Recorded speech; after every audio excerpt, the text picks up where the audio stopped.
Let's go. Welcome, everyone. My name is Deshaun. I'm known as Deshaun, the Auto Advisor.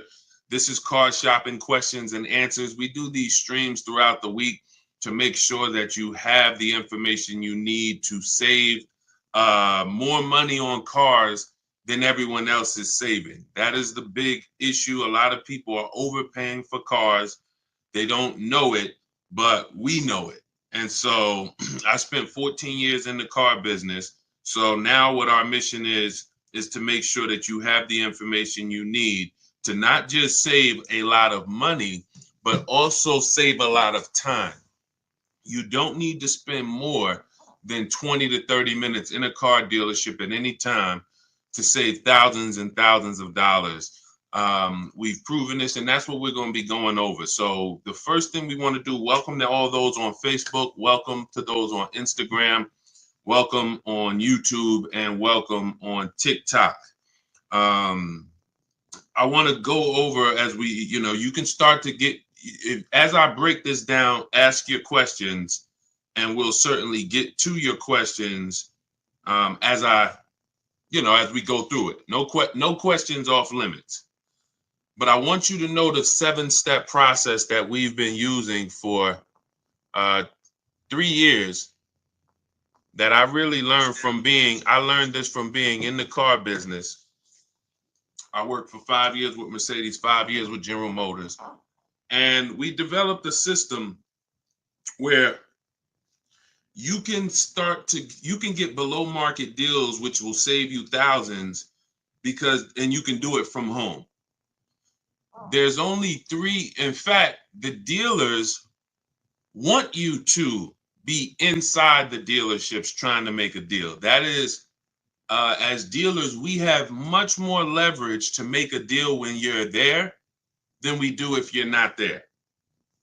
So the first thing you want to unlearn today, right now, is that you don't need to be in a dealership to save thousands of dollars.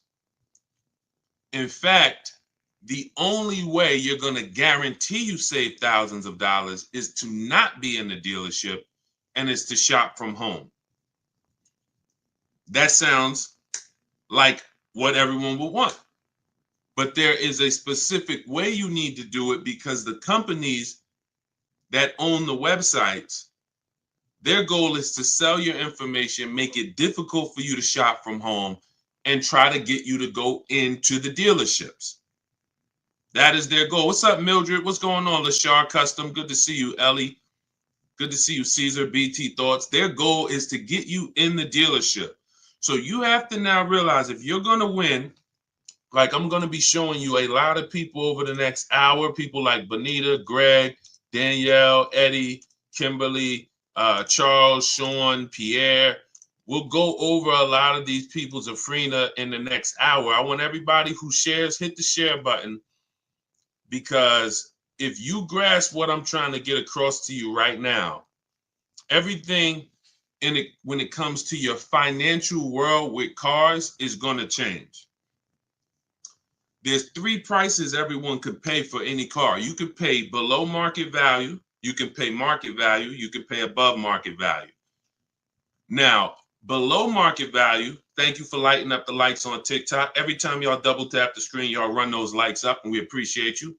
I can't do this without you. So thank you to all of those who share. Shout out to the sharers. Below market value is where you save $5,000 to $8,000 to $10,000 on cars. $5,000 to $8,000 to $10,000. Market value, you might save $3,000 to $5,000, depends on the car. And above market value, you pay list price or above. So if we let's let the first 2 groups go into the dealership, spend their time into the dealership. We have a 7 steps process that you can do this 90% from home. The first thing we need to do is we need to know in this 7 steps, are we going to buy or lease? That's the first thing we need to know. That's the first thing we need to know. Everyone who's heard you should never lease a car, type a 1 in the chat. Type a 1 in the chat. Let's take a poll. Let's see how much info we could get in 60 seconds. Who's heard you should never lease a car? Type a 1. Type a 1 in the chat. All right, I see you, Miss Bateman. Hold on. We're going to let her type a 1 in the chat. Come on, everybody. Let's get up. Listen, shake everything off. You're not going to save $5,000, $10,000, $20,000 on cars being lazy and like sitting back. You're playing, you have to lock in. We have a saying here. Lock in. Let's get to it. We're talking serious business here. We're talking. I didn't gather you here on a live to talk with you about hundreds of dollars. We're not here to talk about hundreds. I'm not interested in hundreds of dollars. I'm not interested in helping you save hundreds of dollars on cars. That is not interesting. Everything that we do here is focused on thousands. So I want to hear from the people who you were taught never lease a car. I see you, 11 Frazier, Chaplain. If you were taught never lease a car, type a 1 in the chat. Type a 1 in the chat. Okay. Miss Bateman. Okay. Chaplain. All right. You're going to see that most of the people you know were taught the same thing. That is, in my opinion, why half of the people in this country are overpaying for cars. Half. I'll put money on it. They do not lease cars. There's 17 million new cars sold a year in a healthy market. There is 45 million used cars sold in a healthy market. 17 million new, 45 million used. You can only lease a new car most of the time. 99.9% of the time, your lease is new. So when you're leasing and you learn about how to get below market leases, you're going to be driving really nice, expensive cars, $30,000, $50,000 cars, and you're going to be, when you get great deals on them, you're going to be paying hundreds and hundreds of dollars less every month than these people who are paying, or who are, hold on, I had to put my phone on Do Not Disturb, than these people who are out here buying these cars. That's rule number 1. We have to get this across. The first step in the book, I have a book that is doing very well. It's very highly rated. Thank you to everyone who's reviewed it. The first step in the book is the 8-year rule. The 8-year rule. If you're not buying a car to keep it at least 8 years, you should be shopping for a below market lease. I just picked up a $54,000 vehicle. $54,000 QX. QX60. I gave them $1,200. My payment's $499 a month. Every lease I've ever had has been what we call a 1% lease deal. We can't, when you have, we'll get to that. I see you have bad experience leasing. We're going to get to that. I'm glad you said that. Remind us to come back to that. Nothing we can't get to the next stuff. We can't get to how to shop dealers and get thousands off until we get past knowing we should be leasing cars if we're not keeping them 8 years. This is rule number 1. I'm paying $499 for a $54,000 car. Deshaun, well, I drive 15,000 miles per year. Well, if I wanted to drive 15, I would be paying, instead of $499, I'd be paying probably $530, and I'd be driving 15,000 a year. Deshaun, well, I drive 18,000 a year. Okay, I'd be paying probably $560, and I'd be driving 18,000 miles a year. It's not about how much you drive. The people who taught you about leasing, they owe you money. They have cost you thousands and thousands of dollars that you can never get back, unfortunately. But I'm the bad news first person. I'm not the person who says, oh, you're doing so good, let me help you do better. No, I have to tell you, you are overspending by $200 to $500 per month because you don't understand leasing. $200 to $500, and you're driving older cars 3-year-old cars, 5-year-old cars, 7-year-old cars for the same prices, where if you just learn how to get great lease deals, you could be driving them with no money down. Let's get this out the way. Everything I'm teaching is in my new digital book. It's called Cars from Home, 7 Steps to Saving Time, Money, and Avoiding Dealerships. We are talking about step 1, the 8-year rule. If you are not buying your car to keep at least 8 years, you should be shopping for a below market lease deal, not a purchase. And you're going to save thousands and thousands of dollars just doing that. Before we talk about getting great deals, shout out to Facebook. Y'all quiet on Facebook and YouTube. Type 1s on Facebook and YouTube. Let me see where y'all at on Facebook. Let me know if you are clear, you're following what I'm saying so far. Type 1s in the chat. Leasing versus buying is the thing that has probably cost you the most money in your life on cars. More money than not being a good negotiator. Leasing versus buying has cost you more money than that. You're not keeping your cars 5 to 8 years. Instead of 17 million new cars a year sold in America, that number, 17 million, that number should be like 35 million. Because people are not keeping cars. They should not be tying up their money in cars. Let me give you an example. Stay by your keyboard, answer this question that I'm about to ask you. You go today, you drop $35,000 on a car, on a used car. Let's say it's a 3-year-old car, $35,000 on a 3-year-old used car. What is that $35,000 cash that you put in that car?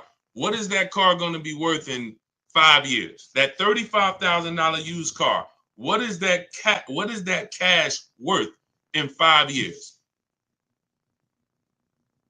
Throw some numbers out there. Let's go. Come on. I know I have some smart people on here. Let me talk to the people who, you don't have to be a genius to follow what we're talking about here. I would stand the reason that if we have some high schoolers on here, this is your first time buying a car, you're gonna learn more than our parents ever learned on this short conversation we're having. But I need you to tap in. All right, I see you. $5,000. I see you. $8,000. I see you. Enjoy life. $15,000. Okay, so check this out. So $35,000 that you trapped in a car. $35,000 that could have been in a piece of real estate. $35,000 that could have been in the stock market.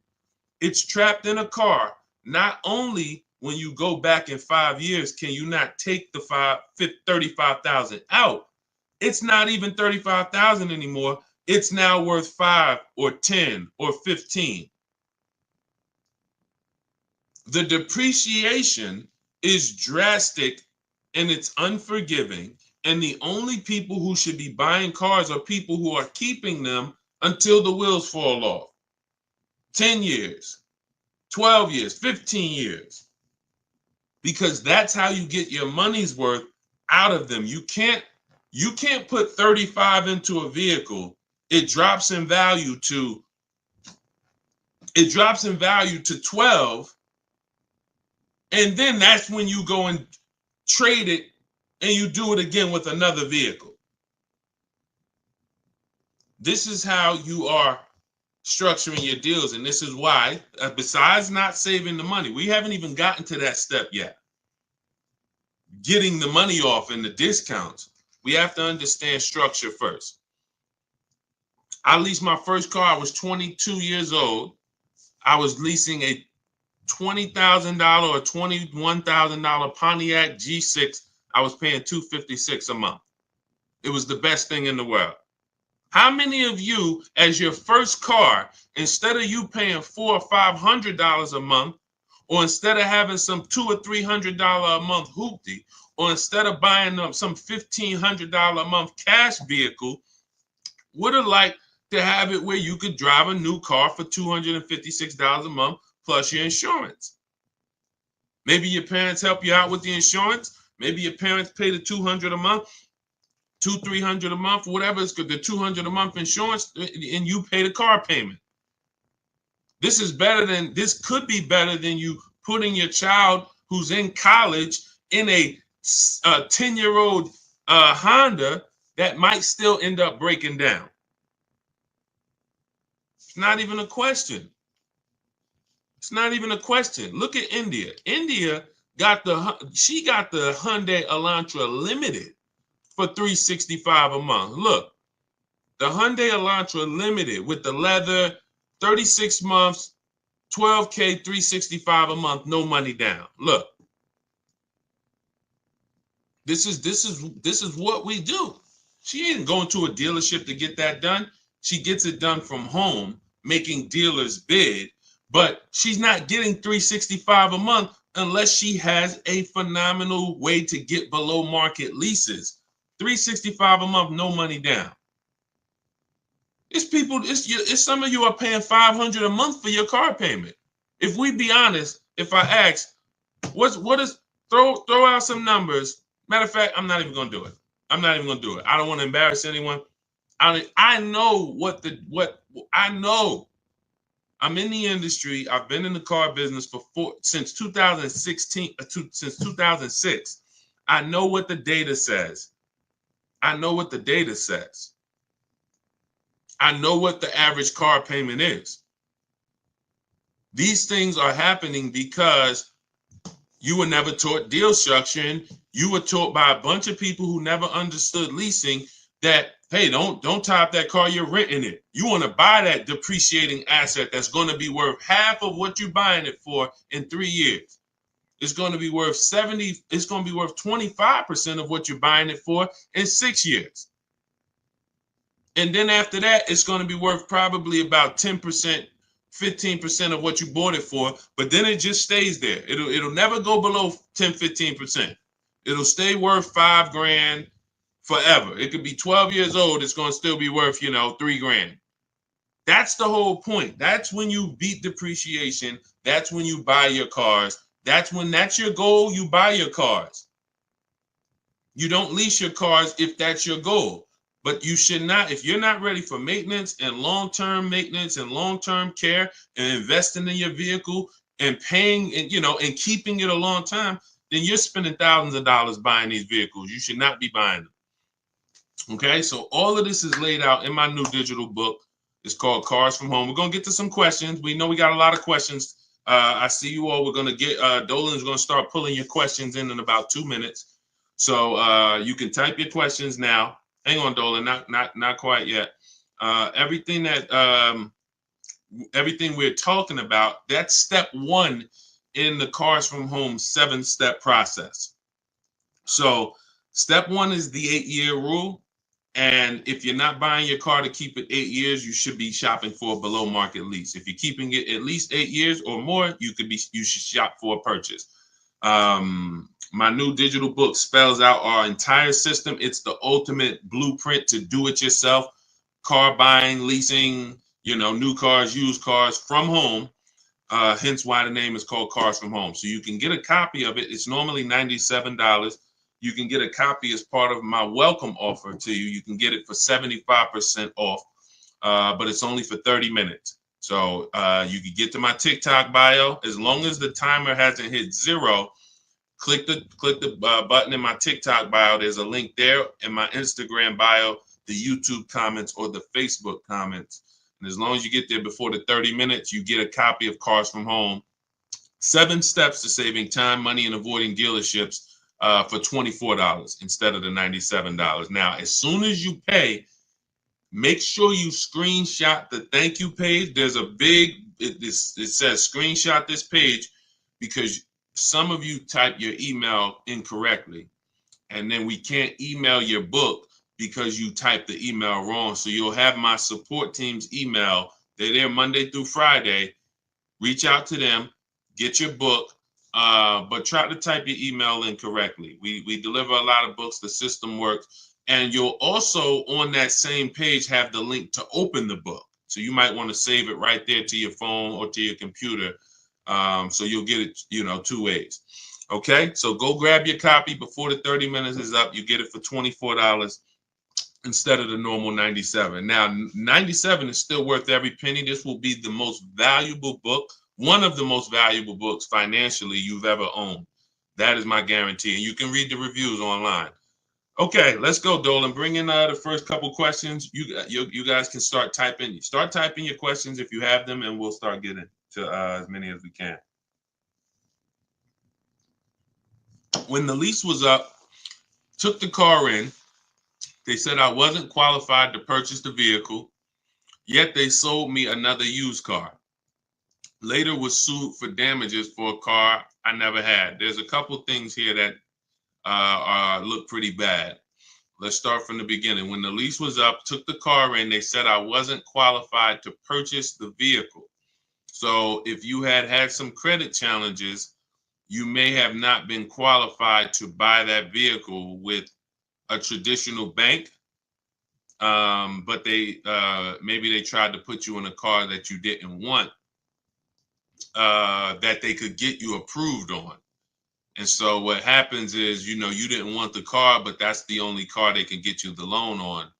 And so that ends up being a bad experience for everyone, because you're now taking a car, you didn't see the market, you didn't see your options, and now you have a bad loan. You don't have a chance to shop the market. Part of why you're overspending, and this is the case for many people, you're not shopping the market. You're not seeing 5 to 7 offers for your loans. You're not seeing 5 to 7 offers before you buy a car. You're not seeing 5 to 7 offers before you trade your car. That's most of the problem. You're not shopping the market. This is all things that can be done from home. That's what we teach, but it's simple to do. You just have to unlearn that old process of what you were taught.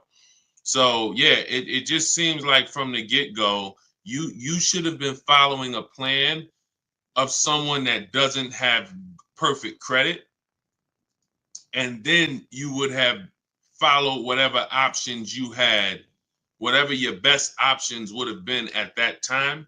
That would have been the plan for you. But it should be things that a person with 720, a person with 700, a 700 score can qualify for most leases. A person with a 600 score can't. So the person with a 600 score should not have the same plan as the person with the 700 score.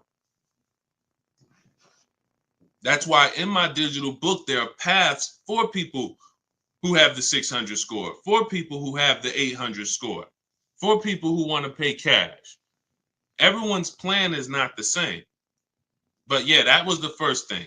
You should have been moving on a path at this particular point. It's saying, I don't know if you had a chance to recover your credit, but if you need a car, you would still be shopping for a path of a person who doesn't have good credit. There are options for you.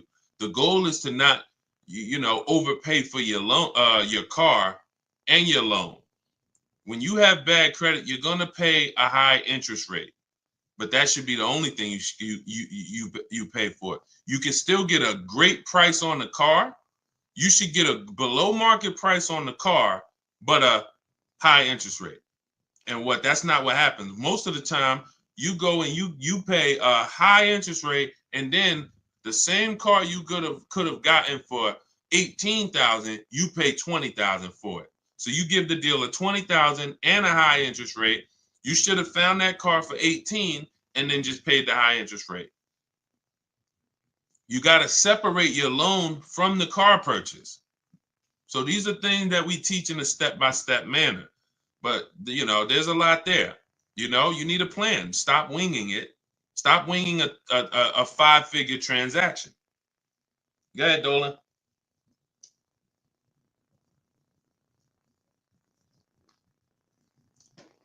If I lease a 2020 Toyota RAV4, what should my payment and residual be? We don't focus on residual. We do shop the payment according to the 1% rule. So everyone who's savvy with leases understands the 1% rule. For those of you who don't know what it is, if your lease payment is 1% of the MSRP or less, no money down, you have a steal. So if you're looking at a $30,000 car, if your lease payment is $300 a month or less, it's a steal. It's a steal. There's incredible value When you add up all of those payments, the amount you paid to drive that vehicle is going to be incredibly low. Incredible deal. That's the 1% rule. Now, we estimate a good deal to be 1.25. 1.5 is where we cap it. So I created the 1.5% rule when it came to bad lease deals, because we knew about the 1% rule, but we didn't know about bad lease deals. And I just saw, especially during the pandemic, but almost any time, people driving around with leases and they've overpaid for them. And now they don't see any benefit in leasing. They say, well, I might as well just buy because the payment I'm paying is almost the same as a purchase. Yeah, that's because you overpaid. It shouldn't be that way. I'm paying $499 a month for my Infiniti QX60. That vehicle to purchase on a 6-year loan, even a 5-year loan, $54,000 vehicle, say big discount, let's say 50, 45, that's $900 a month minimum with no money down. Minimum. I'm paying $499. It's not even close. So yeah, when you're not getting below market lease deals, you can't. Yeah, you drive. Now if I took that same price and I put the 1.5% rule in, where you take the MSRP, you take the total MSRP. Whenever you look at a vehicle that you're thinking about leasing, you want to take the total MSRP. Let's say it's $40,000, and then we know what the 1% rule would be: $400 a month. So 1% rule would be $400 a month.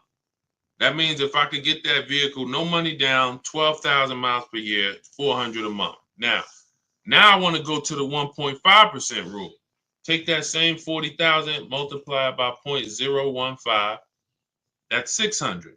So 600 is the max where I'm walking away from the deal. There's no value there if it's above 600. It's just no value. We add up all of those payments, $650 a month times 3 years. We never do a 4-year lease. We're paying too long for a vehicle that we're giving back. Too long. So these are the parameters we use to make sure, to guarantee that we're getting the best deals in the market. Now we got the four. So now what I would do if I'm looking at a $40,000 vehicle, I know that my range for a deal is $400 to $600 a month. That's what I know. No money down. I'm looking for that deal to be somewhere between four. Now, you're not going to look. You have to. We do it easily because we shop from home. You got to get 5 offers to know what the bottom of the market is. You're going to hear me. You're going to hear us discuss here in this community, because this is a community. We've got thousands of people who've used the Cars from Home system for the last 3 years since we came to TikTok. This is a community, but there are people who take it more serious than others. And the people who take it more serious than others, they get way better deals. See, you can't get, let's look at Zafrina. Zafrina got a 0.88% lease. This is one of the best lease deals I've ever seen. Look, it's a $66,000 truck, $65,950. So $66,000 truck, she's paying $579 a month. So if she went in and her goal was to pay 1%, if she would have went in and said what Deshaun said, because I never did, that my goal should be 1%. No.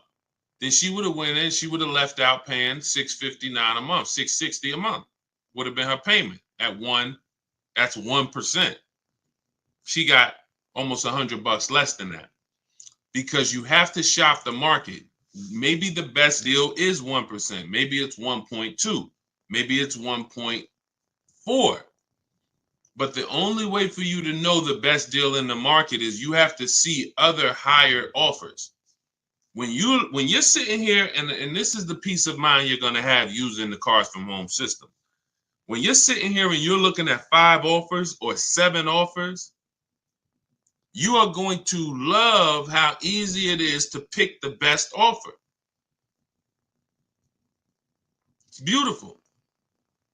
All you're doing is looking at those 5 to 7 offers. When we're looking at used cars, we're looking at used cars and, narrowing it down to our top 5. And we're looking at the price range from the low side of the market to the high side of the market. And we pick the best one. When we're looking at new cars, we're getting 5 to 7 offers from home using a computer, talking to these dealers through their website. Never got to talk to them, just sending them what we want and communicating with them by email. You need a separate email to do this because you don't want dealers mixing with your personal email, and you're getting 5 offers, maybe 7. And next thing you know, you're like Sean and you're like Zafrina and you got a 0.88% lease. Or Sean got 20,000. Kimberly got $20,000 off of her Maserati that she was bought. Look, this was one of her offers. You can't see this on TikTok, but if you're on Instagram, on Facebook, or on YouTube, you can see this. This was one of Kimberly's offers. People out here struggling in dealerships. Please help us, please. Struggling. Look at what she's doing from home. $86,000 Maserati. Total savings, $20,700. Saving more money from home than somebody could ever negotiate. This is how you get the best deals. It happens from home. So everything that we're teaching, everything we're talking about is in my new digital book. It's called Cars from Home. 7 Steps to Saving Time, Money, and Avoiding Dealerships. It's already 5-star rated. You can Google it. Thank you to everybody who has taken the time to review the book, to rate it on Goodreads. It does mean a lot. And the book's normally $97. It's a digital book, so you can have it in your inbox immediately. But as part of my welcome offer, you can get your copy for 75% off, which is $24. But it's only for 30 minutes. So if you get to my TikTok bio, my Instagram bio, the YouTube comments, we have or the Facebook comments, you can get your copy for $24. Now, also what you'll see there is for those of you who prefer a done with you type learning, you would rather work together with me. There's an option in there for you guys to look into that. Depends on, now, everyone's not going to qualify for that. In my book, that's the blueprint for everybody. Bad credit, high mileage drivers. Ask questions because we haven't, Dolan, I know you got more questions, so we'll get to them. But hold on, keep that there. But I want you to know the blueprint for bad credit is different, than the blueprint for high mileage drivers. If you drive 18, 20,000 miles per year or more, there's specific things you cannot do. You're losing way more money. Way more money. Thank you, Sailor Moon fan. Great cartoon, by the way. Great name. You're losing way more money than the average person is losing. All of the losses I just talked about, you high mileage drivers, you are losing thousands more than the normal people because you're depreciating the car way faster than everyone else is. So there's specific strategies on how you want to approach your car purchase in there. Negative equity. Some of you bought cars in the last 3-4 years that you need to replace or you're trying to replace, and you have, $3,000, $5,000, $10,000 in negative equity. That's a specific strategy. Some people don't have to deal with that baggage. So this is why the book, the blueprint, is everything you need to get below market deals. But for those of you who would like to shop with me and look at coaching, you see me share a lot of the people who work with me in our Facebook group. We have over 1,500 people in our Facebook group in the last 3 years. You can get that information by clicking the same link in my TikTok bio, Instagram bio, the YouTube comments, or the Facebook comments. But you're going to click the link that says shop with me, Deshaun. So other than that, let's bring in, but that wraps up your question. We don't focus on residuals. We focus on shopping by the percentage when we're shopping for a lease. Specifically, we are focused on shopping by the percentage. When we review our offers, we're reviewing them by the percentage in comparison to the 1% rule. Okay, great question. Go ahead, Dolan. Shout out to the sharers. Shout out to everybody who's hitting the like button. We appreciate you. Let me take some time and shout out the sharers on TikTok is the only platform that shows me the sharers. Thank you, Denisha Gills. Appreciate you sharing. Elizabeth Lewis, thank you for sharing. Appreciate you, Baby Skate. Thanks for sharing. Silas Richardo, thanks for sharing. CJ, thank you for sharing. Cookie Monster, thank you. Thank you for sharing. Appreciate you. Thank you, thank you, thank you so much. Okay, thanks for sharing the broadcast. If anybody else shared, I appreciate it. But TikTok, that's the only they're the only ones that show me the names of the people who shared. Okay, what Wilfredo, still reading the book, by the way. Awesome. We'll pull, if he had a question, let's pull that in as well. All right, Jaleesa speaks. Is there any car brand that you would deem to be most liable and or the best long-term investment for transportation? Well, there's several that have a history of long-term reliability. Honda and Toyota, they have led the quality, two things, quality and low cost of ownership. They've led those charts for so long, Honda and Toyota. Now, if you say, well, you want to go with something a little more fancy, then you would go Acura and Lexus, which is Honda and Toyota's luxury brands. Now, at the same time, if you're open to other vehicles that have a long warranty, Kia and Hyundai have the longest warranty in the industry, and they're making some incredible vehicles lately. They're really, really penetrating the market. I mean, Hyundai and Kia they've become, probably from sales wise, Mazda, the growth of those three brands has been incredible, and it's because I think they put a lot of quality into. They try to put a lot of quality into the vehicles. Their styling is great. They're leading when it comes to how they style and design their vehicles. But but we would not make a decision. This is part in our 7-step process, in the Cars from Home 7-step process. We have a step 4 is something we call shopping, not buying. And we do a quality assessment on these vehicles because any vehicle could have bad DNA. Bad DNA means it's going to have problems because that's the way it was made. And it has a high likelihood of having problems because that's the way it was made. You know, if the 2022, and this is year specific, who's heard never buy a vehicle the first year they make it? Who's heard that? This is a saying that, you know, it was wisdom from back in the day. Who's heard that? Never buy a vehicle the first year that it comes out. Who's heard that? Okay, so this is a common thing.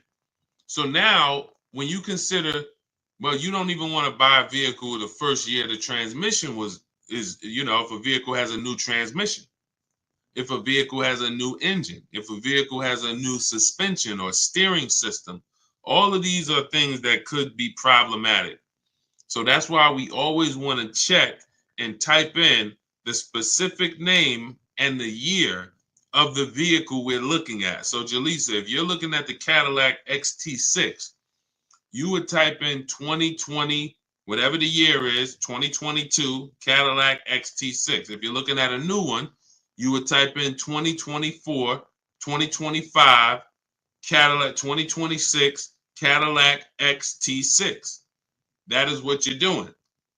And you're then putting reliability. So 2025 Cadillac XT6 reliability. You know, that's going to tell you if there's any public data that should be alarming, any red flags. You're just going to skim the first page of Google. Once you skim the first Google page, that'll tell you what you need to know in most cases. Just look at the articles. Do you see anything that, you know, stands out? You know, electric problems, you know, lower than average reliability scores. You want to do this for reliability and initial quality. 2024, 2025, 2026 Cadillac XT6 initial quality. This is so simple. These things I'm telling you, because we get cars in 90 minutes, 2 hours. We get these deals. Listen, everyone's not taking a long time. When they're using, look at Ansley's deal. He said, I started the process Saturday, accepted a deal Monday. If you're car shopping and you like, I need a car in 3 days or in a week, that's what we do here. We're the best in the world because we are masters of comparison shopping. Masters of comparison shopping in a very short period of time. But these are 5-minute things we do to check to make sure we don't go out and get a great deal on the car, great price on the car, and then the car is in the shop every 4 months. Every 4 months, the dealer has to send a flatbed, or the roadside assistance has to send a flatbed to pick up the car. So when we look at, long-term Honda, Toyota, but if you're open to other brands, there's several brands that have, really tried to enter the long-term race of making great vehicles, putting a 10-year warranty on their vehicles, which is unheard of. That's Hyundai and Toyota. Hyundai and Kia. And then, but each vehicle you would check in specifically, independent of everything else, you're checking each vehicle to see what the write-ups are on that vehicle, not just the brand. All right, go ahead, Dolan.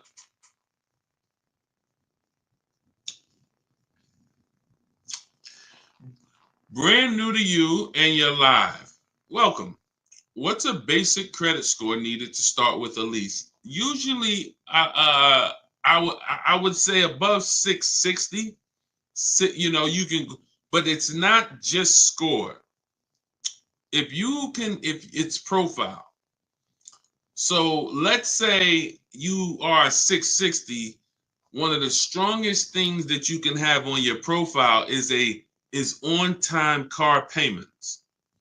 When people see on-time car payments, banks feel much more comfortable.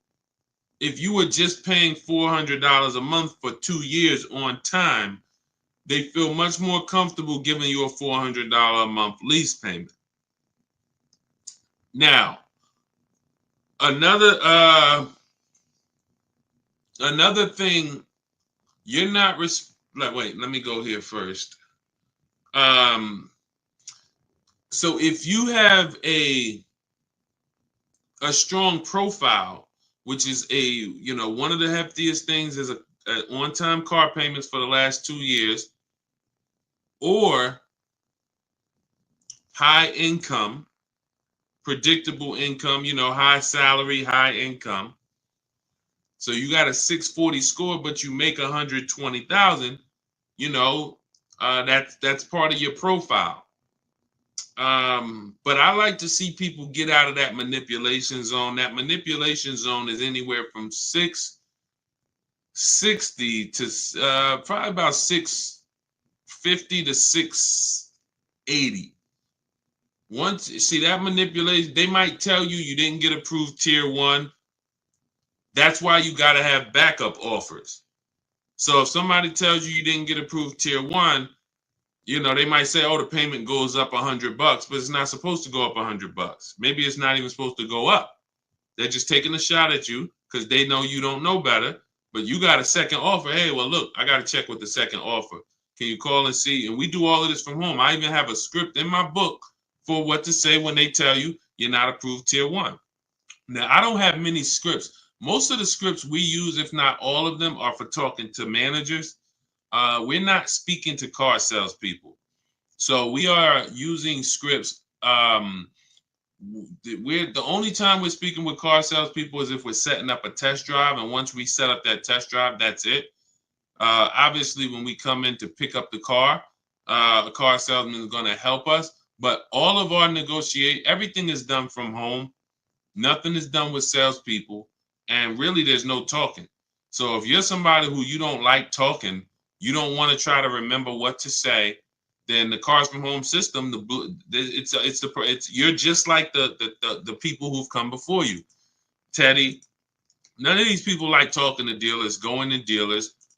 Look, Jen, Rosalie, You know, I think we get a balance of men and women. Tasha, Pierre, Ansley, you know, and you see that you could see their deals. You know, some of you could see their deals. So the point is, you know,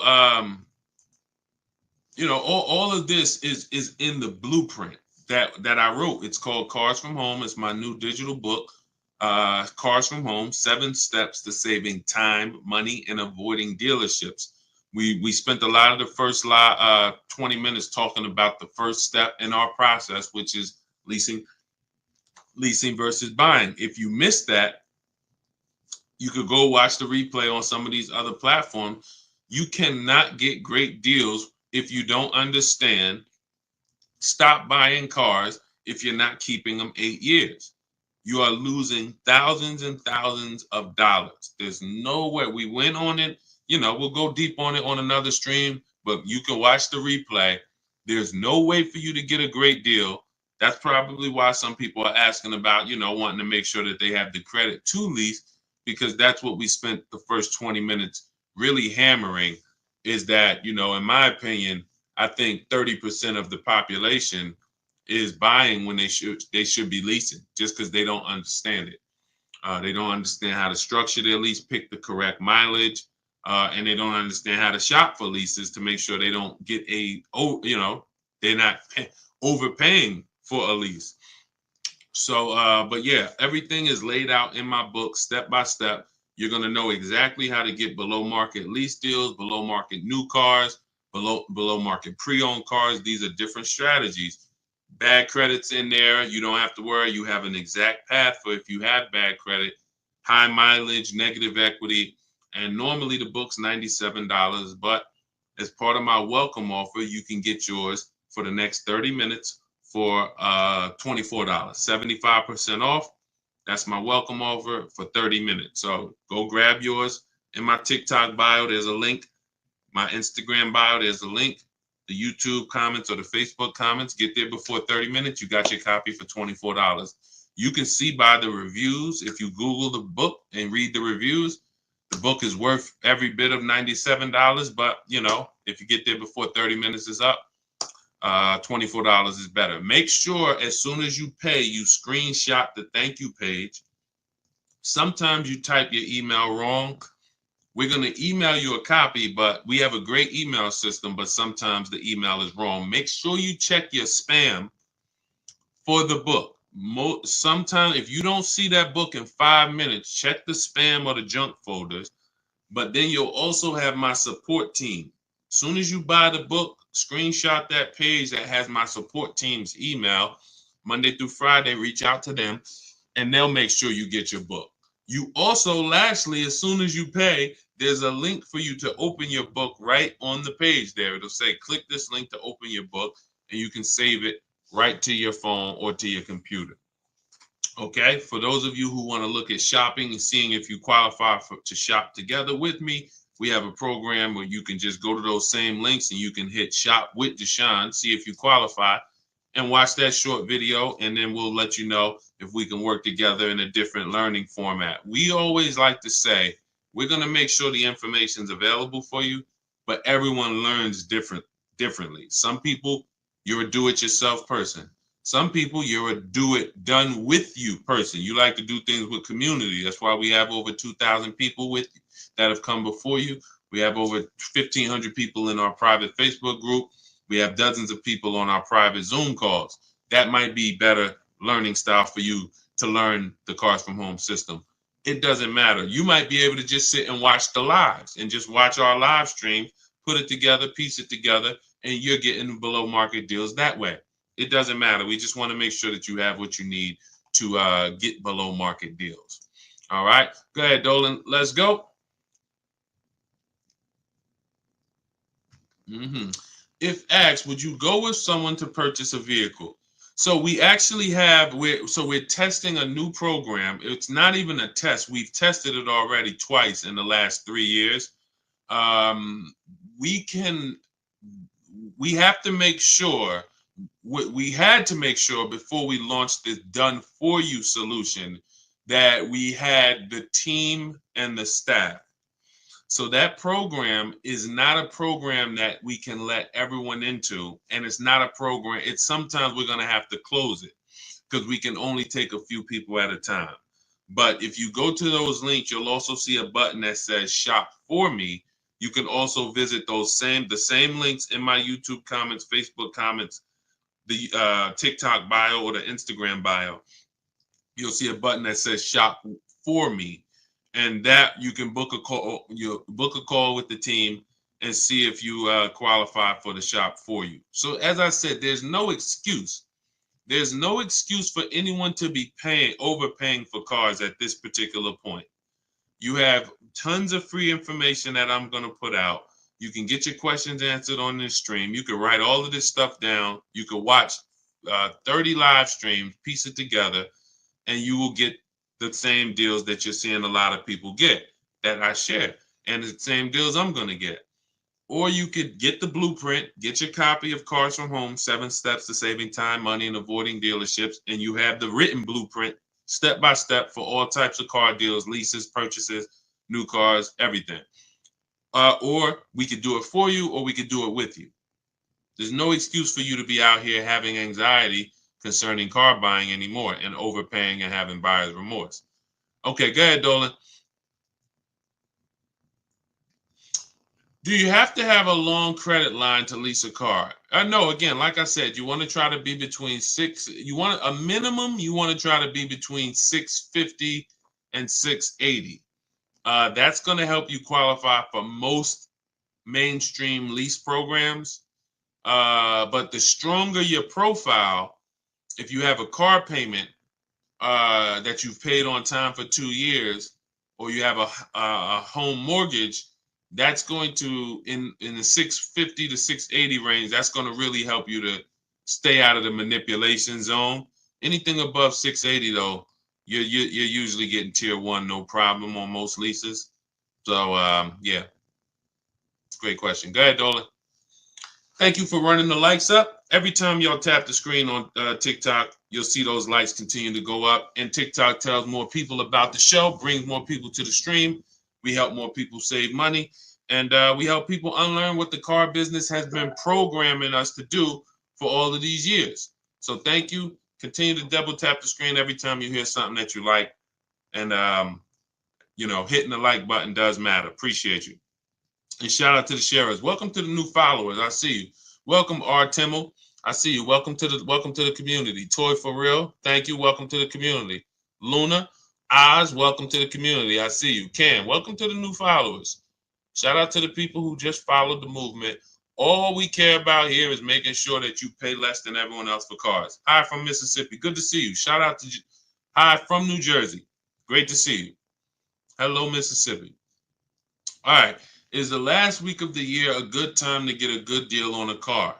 It's a good, no.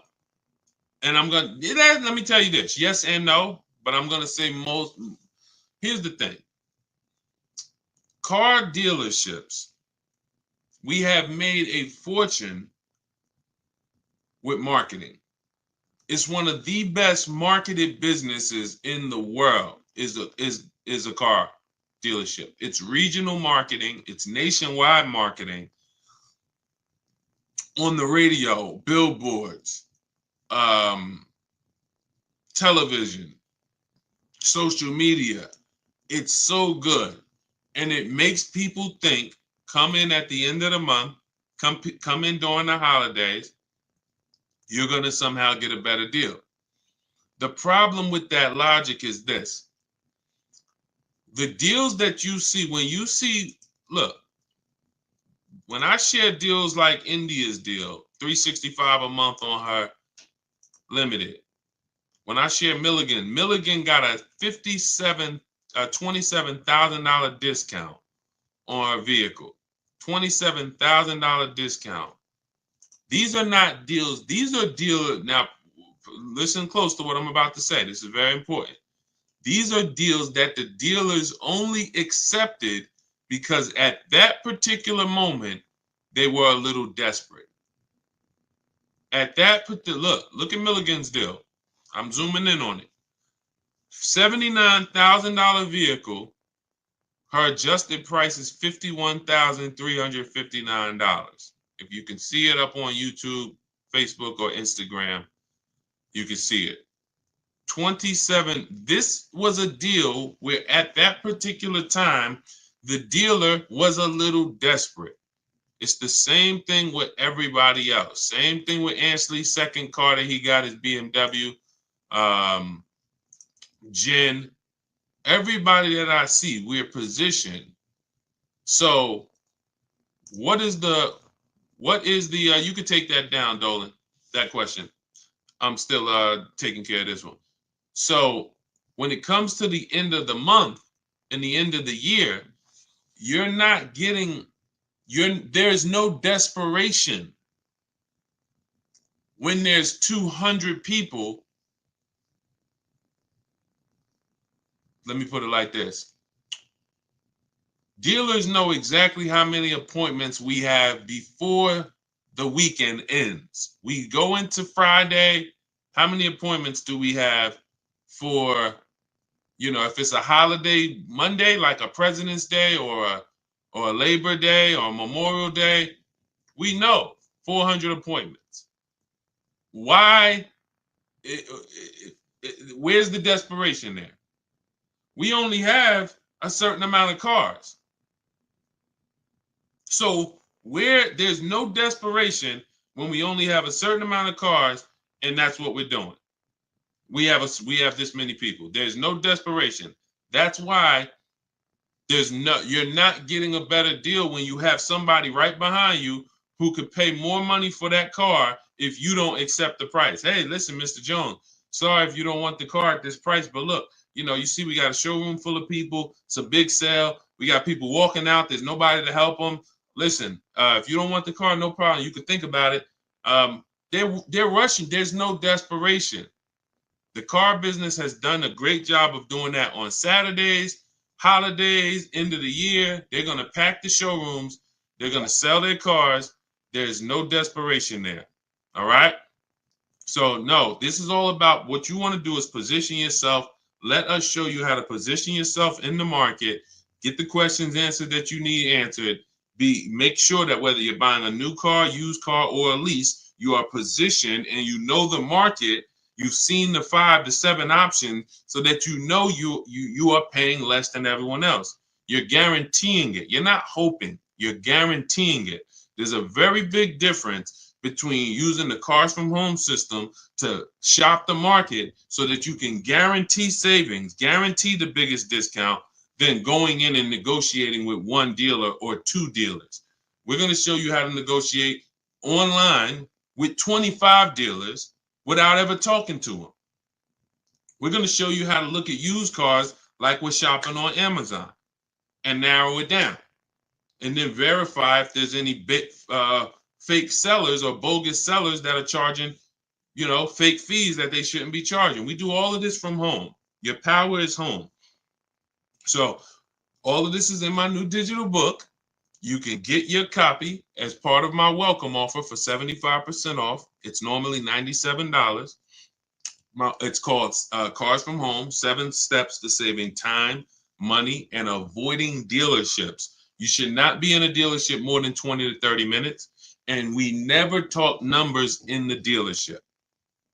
You can get your copy for 75% off, which is $24, but it's only for 30 minutes. It's normally $97. You can get to my TikTok bio, my Instagram bio, the YouTube comments, or the Facebook comments.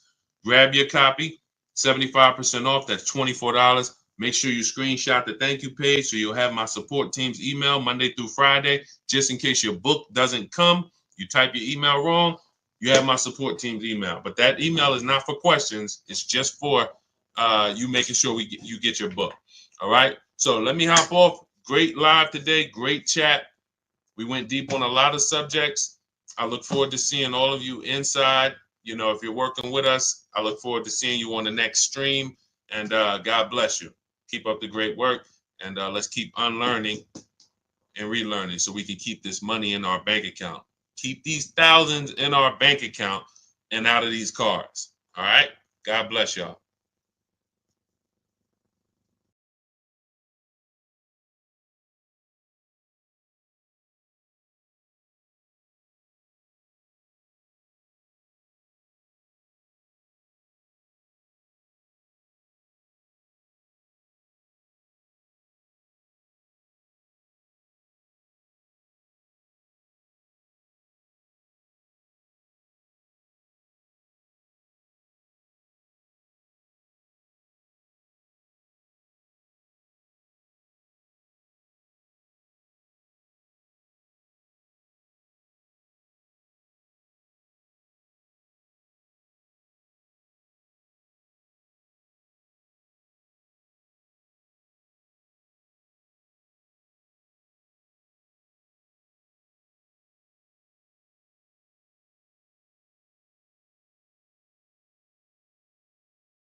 All right, I'm excited today because I am fresh off buying a couple cars myself.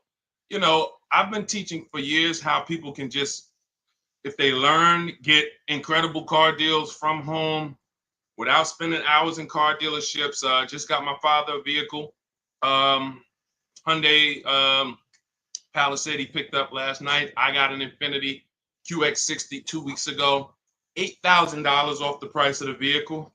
I don't know exactly how much he said because I didn't look at how much off on that Hyundai. I do know there's no one driving a Palisade less than him.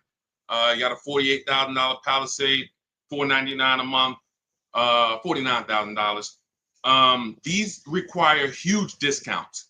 What's up, Michelle Morris? What's up, Stevie P? This stuff is the stuff that I mean, we literally, even as my dad was picking up the vehicle, he was just like, man, you really do this stuff. And I'm like, and I've gotten cars for him for years, you know what I'm saying? I've gotten cars for him for many years. But to see that many of you, here's your problem. You're totally impatient. I want to help you through that. That's why every time you see me, you see unlearn, relearn. But what I find is that you guys, unfortunately, you've been programmed. And I can't say it nicer than that. I need to let you know, as a former car salesman for I've been in the car business since I was 22, 2006. I've worked for the biggest brand in the world in Mercedes and the top 3 dealerships in the nation at Ray Catena and Edison. Yankee Stadium, 2011, where $300,000 was what most people were making who had been there. So I came at 28 into the top of the top. I'm telling you as an insider that you can do this. You can do everything that I teach. You can do everything the people that have learned from us teach. You see, I'm going to be sharing dozens and dozens of people beside myself, but because I just got a couple cars, obviously I'm going to come on and talk about the money we just saved right here. Both deals that I just made were made right here. Where you see me at, where I do these streams from, if I showed you my emails, you would see, wow, Deshaun, all the work was done right here. That's how I want you moving. That's why our entire system is called Cars from Home. It's a mindset. It's not just a process, it's a mindset. I saw people in those dealerships as I was picking up these cars and they were miserable in there, sweating and some of them outside smoking cigarettes, stressed. This is like, you're literally giving a company 5 figures, $10,000 to $100,000, and you're outside like this. So what we're going to talk about over the next hour is the Cars from Home system, how it's been. This is proven. What we got to get you to is to where you believe in yourself. See, I don't have a problem when people don't believe in me because there's so much about me out there. It's proven. Somebody can say, hey, go here. Do you realize Deshaun, the auto advisor, is the only person that you can find, if you look, hundreds of people who use his stuff and actually save money from home. So it's not that I'm not trustworthy. It's not that when you see people who we share in our streams, Tope and Bonita and Greg and Danielle and all these people sharing their car deals, it's not that you don't believe that these are real car deals. It's not like you're saying, hey, did he make those up?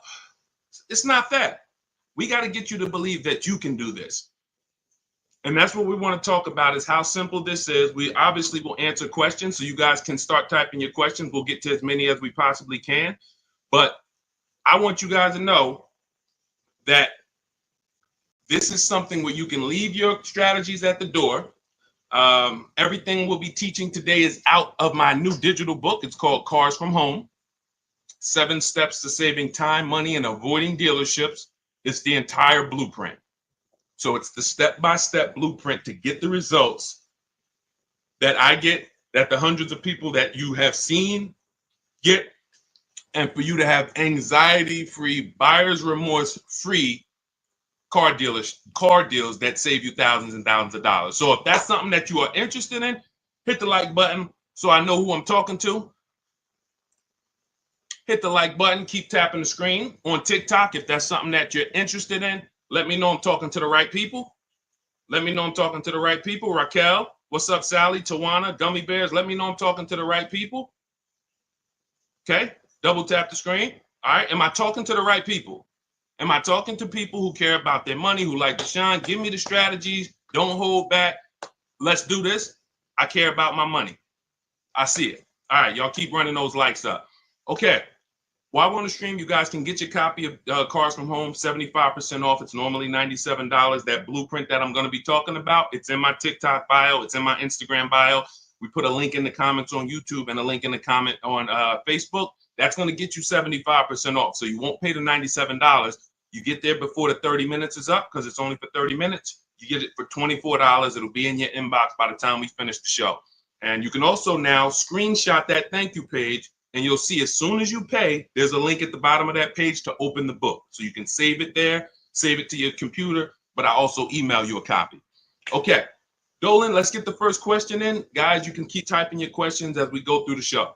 Love the book. Thank you, JC. I was wondering, can you use the same strategy you teach also when trying to get a below market lease on an exclusive car that will need to be ordered to get all the options I want? If I'm ordering an exclusive car, right now we're using this, we're shopping for a customer with a Range Rover autobiography. Doesn't matter. I'm talking to dealers in six, our team is talking to dealers in six states.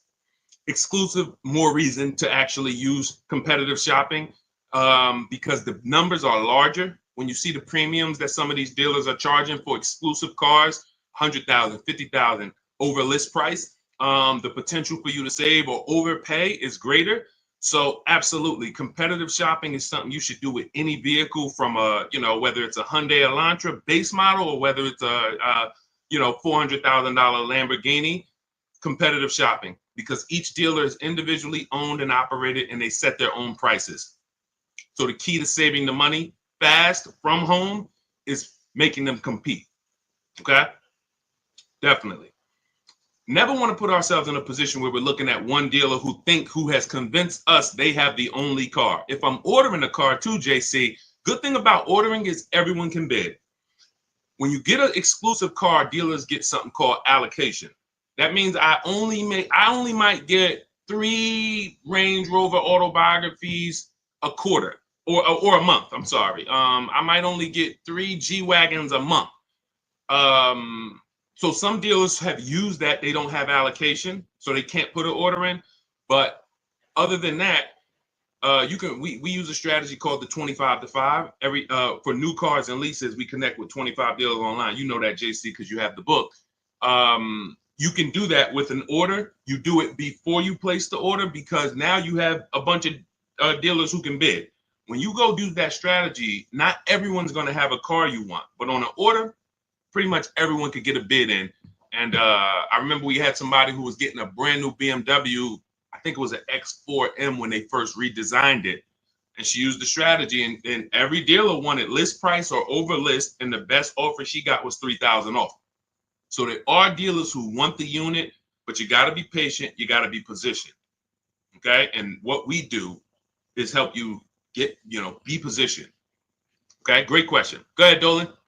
Keep typing your questions. Simply Trick. What's up? Shout out to the people on TikTok. Matthew Forrest. If you want to talk cars, if you're ready to talk money, then come on in. Get your mind right. We're talking money here. We are talking big money. I'm not here to talk to you guys about hundreds of dollars. I don't care about hundreds of dollars. God bless you. I know there's some people who will sit on the stream to figure out how they're going to save a couple $100. Times are tough for some people. Respect. That's not what we're here to talk about. Every mistake you're making with your car deals, it's costing you thousands of dollars each time. You think when you buy that car and then, it broke down, or you buy that car and you find out you overpaid for it, that's not a $1,000 mistake. That's a $5,000 to $10,000 mistake we're making because we unfortunately have been taught to wing the second most expensive process we'll ever be involved in. Most of us, most expensive process is our home purchase. But all of us, even some of us, you haven't bought a home, you can see cars have been your most expensive purchase in life. And unfortunately, the industry has taught you to wing it. Just, play it by ear and feel. No, we don't do that. That's how you end up making the dealers 5-10 grand, huge commissions. And unfortunately, it's at your detriment. So if you're serious about that not being you, then tap in, tune in, lock in. Would you put a large down payment down on a used car? I would. When we consider down payments, this is a great question. You want to consider what are the rates, and can we actually pay the car off sooner versus use the bank's money if the rates are high. If the rates are high, 5, 6, 7, 8%, 10%, for some of you, this is not a time to borrow the most. The time to borrow the most is when the rates are cheap. If they're giving you 0%, I used to have people, and now listen, this is conflicting information. You'll hear people like, I'm not gonna mention names. God bless them, they have the best intentions. Unfortunately, they're not taking into account real financial advice. You hear people say always pay cash for cars. When I was I'm fortunate that when I worked at the dealerships I worked at, I always worked in blue collar, white collar towns. And I worked with people who, worked on Wall Street. So a lot of customers from Wall Street, $300,000-$400,000 a year or more. But I also had clients who, customers who had $30,000 a year jobs. So we've seen everything in between. When people would sit down and they would say, hey, I would say, how are you going to pay for the car? They say, well, what are the rates? And if the rates were 0% or 0.9% or 1.9, then most times they were using the bank's money because it made financial sense. Why? Because if I put my money in the car, this $30,000 I'm going to put in this car is going to net me a negative return. See, because if you put $30,000 in a car today, next week, 5 years later, that car is worth $10,000. That means that's where your money is. When you look and say, well, what could I put $30,000 in to where 5 years later, instead of 30, I would have had interest, and I would have still had my principal, and I still could have gotten the car through leverage. Leverage is I'm going to use the bank's money as long as the rates are cheap. Now, in the case of a market where rates are high, we're not getting 1%, 2%, 3%, 0%. Then yeah, these are the times where you want to try to take as small a loan as possible. It makes more sense to apply a larger down payment and pay off the car quicker. So it's really all about, what are we doing with our money? Is your money invested? Are you getting 10%, 8%? Maybe some of you are in some other ventures where you're getting, more. If that's the case, it's not going to make any financial sense for you to put more money in the car, because you can put that money in other places that's going to net you a bigger return. So again, one thing about me is I don't teach one size fits all car buying advice. I asked you a couple questions. What are you doing with your money, and what are the rates? You might say, Deshaun, they're offering 0% on this car I want. If 0%, then I would use the bank's money. I keep my money just on the strength of having my money. And then if you wanted to, if you have your money invested, why pull it out of something that's getting you a positive return to put it into something that's not even going to give you a break even? It's going to give you a negative return, and it ties up your cash.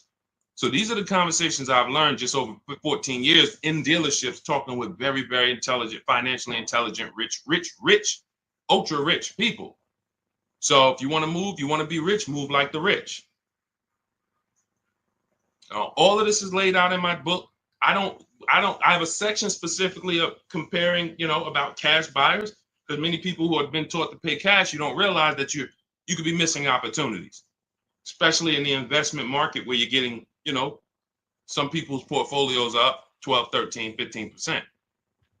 They would never have that money in a car. Does that make sense? Everybody clear, type $signs. Listen, I need to know we're having a real financial conversation here. So I put on TikTok, everybody should be over 18. Listen, 16, 17, I wish they could be on here, but I don't want 14-year-olds on here. I would, obviously, the point is I'm trying to make sure I'm getting the crowd who can receive this information. If you're clear on that principle concerning rates as opposed to down payments, then type $signs. If you need me to clarify, then ask a question and ask me to go more deep. I don't want to go deep I don't want to move to the next question until I make sure that the people on the stream have, you know, so let me know. Y'all see, it, be clear, we want to go deeper on that?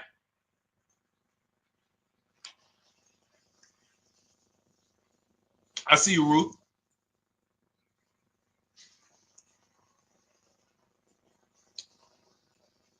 Okay. Listen, TikTok, I'm going to tell you something. The people that's on here, you are not going to get the most out of this casually watching. I just want to be honest with you. It's two people I can't help. Two people I can't help because I think oftentimes, you know, we look and, you know, people who, you know, do these types of shows or people who we might see on streams, it just seems like they promise a solution for everyone. I can help all of you. No, I want to be clear. If you can't use the internet, if you're not comfortable on a computer, if you're not comfortable copying and pasting, this is not for you. Let's be clear there. Second person is you're just too distracted. We're talking about $5,000, $10,000. When you see people on this, you know, that I show you that have saved 5, 10 grand, 12 grand, 20 grand off their cars, you know, we share them. You guys know that. I mean, look, you got people who save 20 grand off a new F-150 Lightning, you know, ridiculous lease payments, $365 a month, sign and drive on this 2024 that India got. When you see this, these people aren't casual listeners. These people said, Deshaun, I was following you. I used to tap to the stream, and then I got the book, and then I started, you know what I'm saying? I don't want you to fool yourself. So either lock in, like get to your keyboard, because learning, it's proven. Those who actively learn get results. Those who listen, audio is you're only retaining a very small amount. So what I suggest is, before we move to the next question, those of you who are serious, get to your keyboards. You don't have to do it on lives and stuff. You ain't got to do none of that because that's not active. That's entertainment. God bless them. We all need entertainment.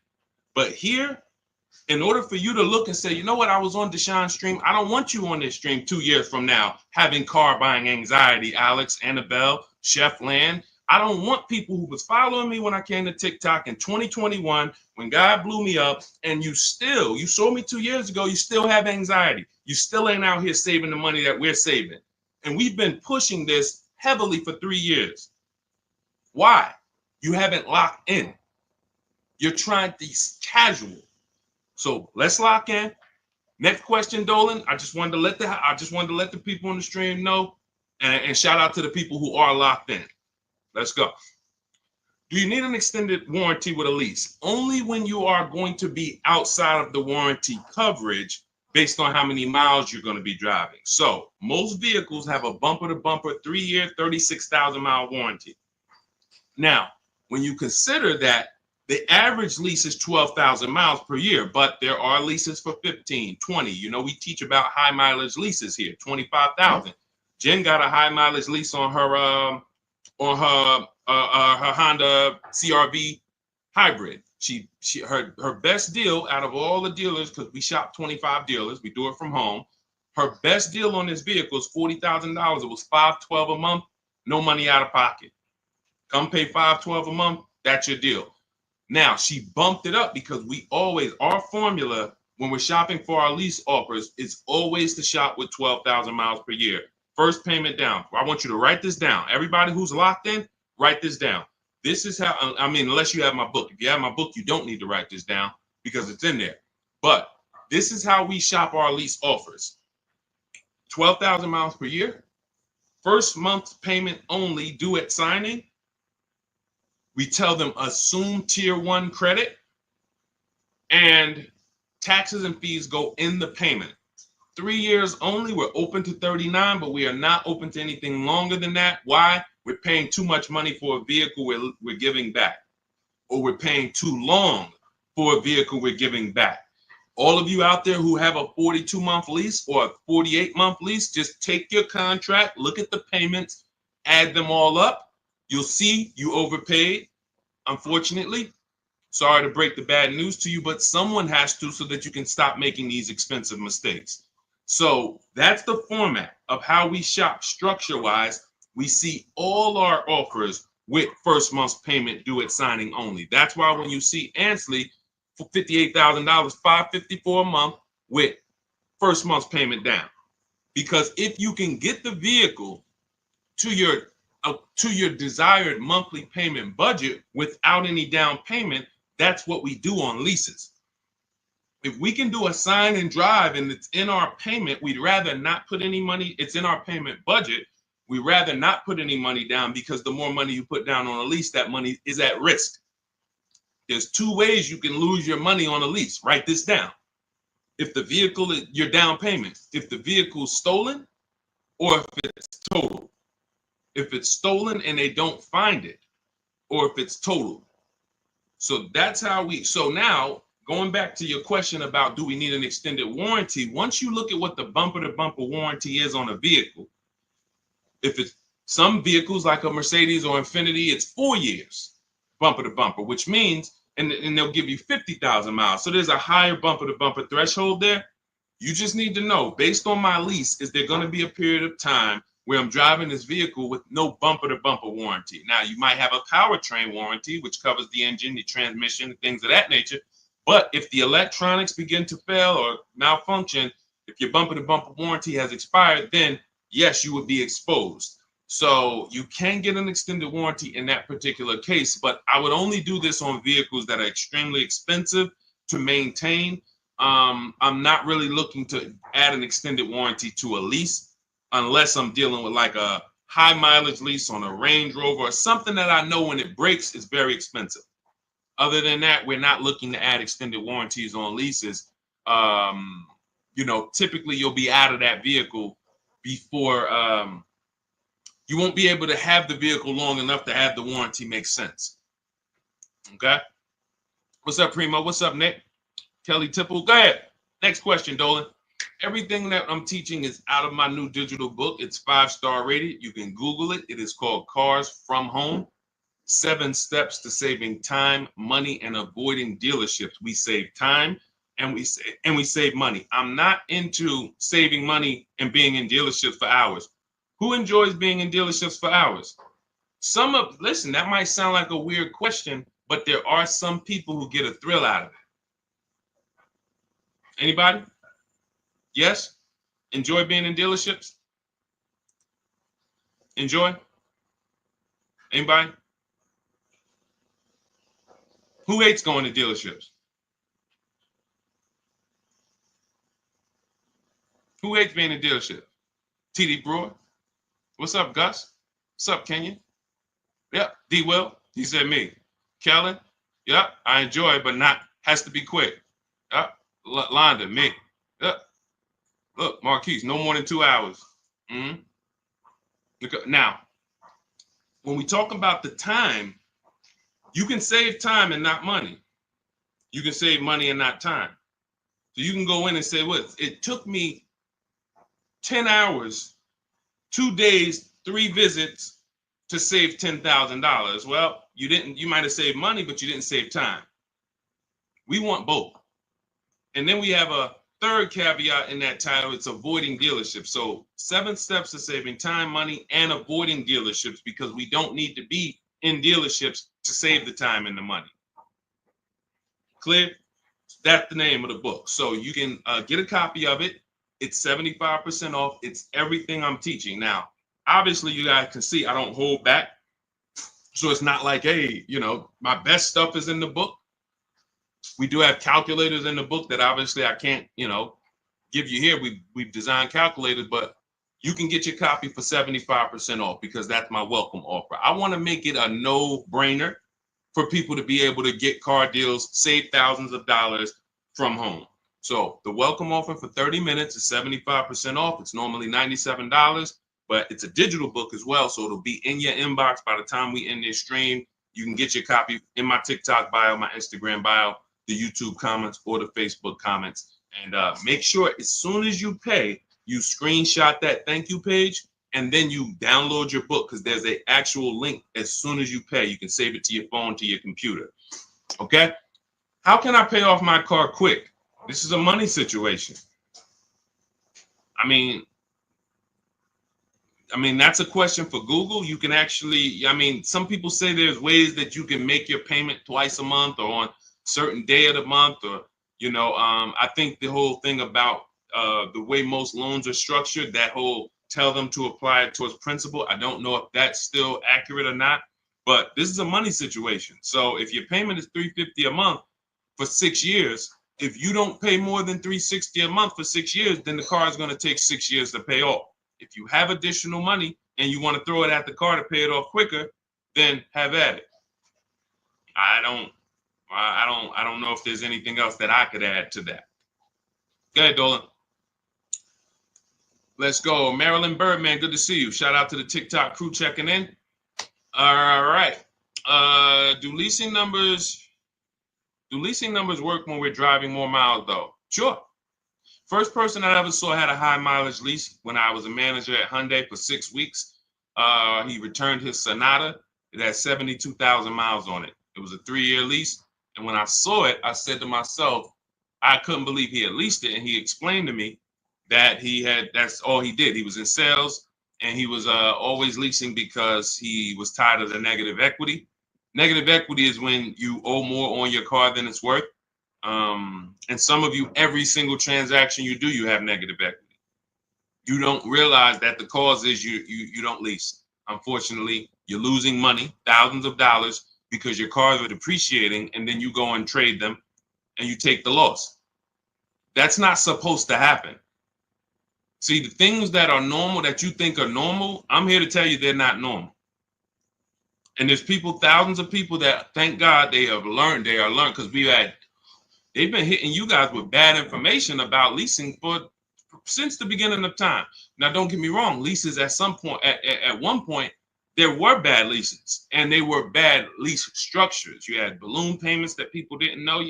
There were different types of leases, open-ended leases, closed-end leases.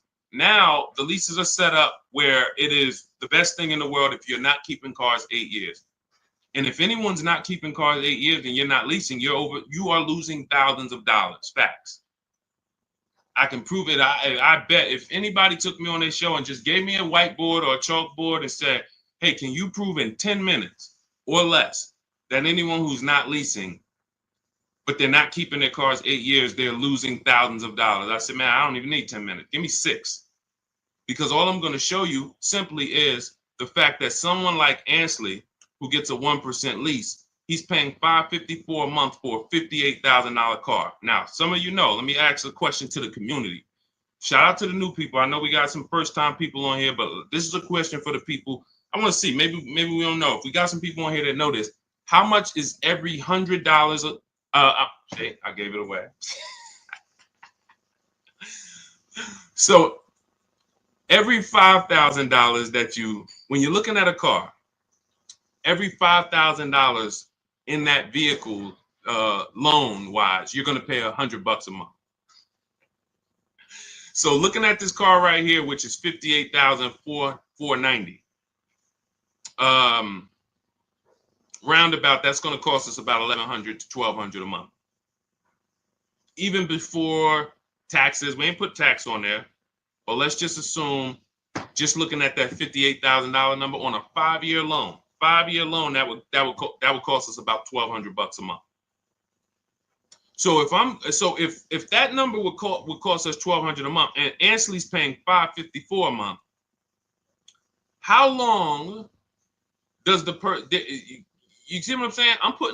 I'm literally putting the let me put this image down.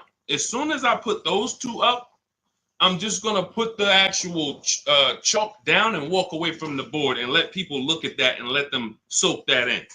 2 people, both got Infinity trucks. One leases it for $554, no money down.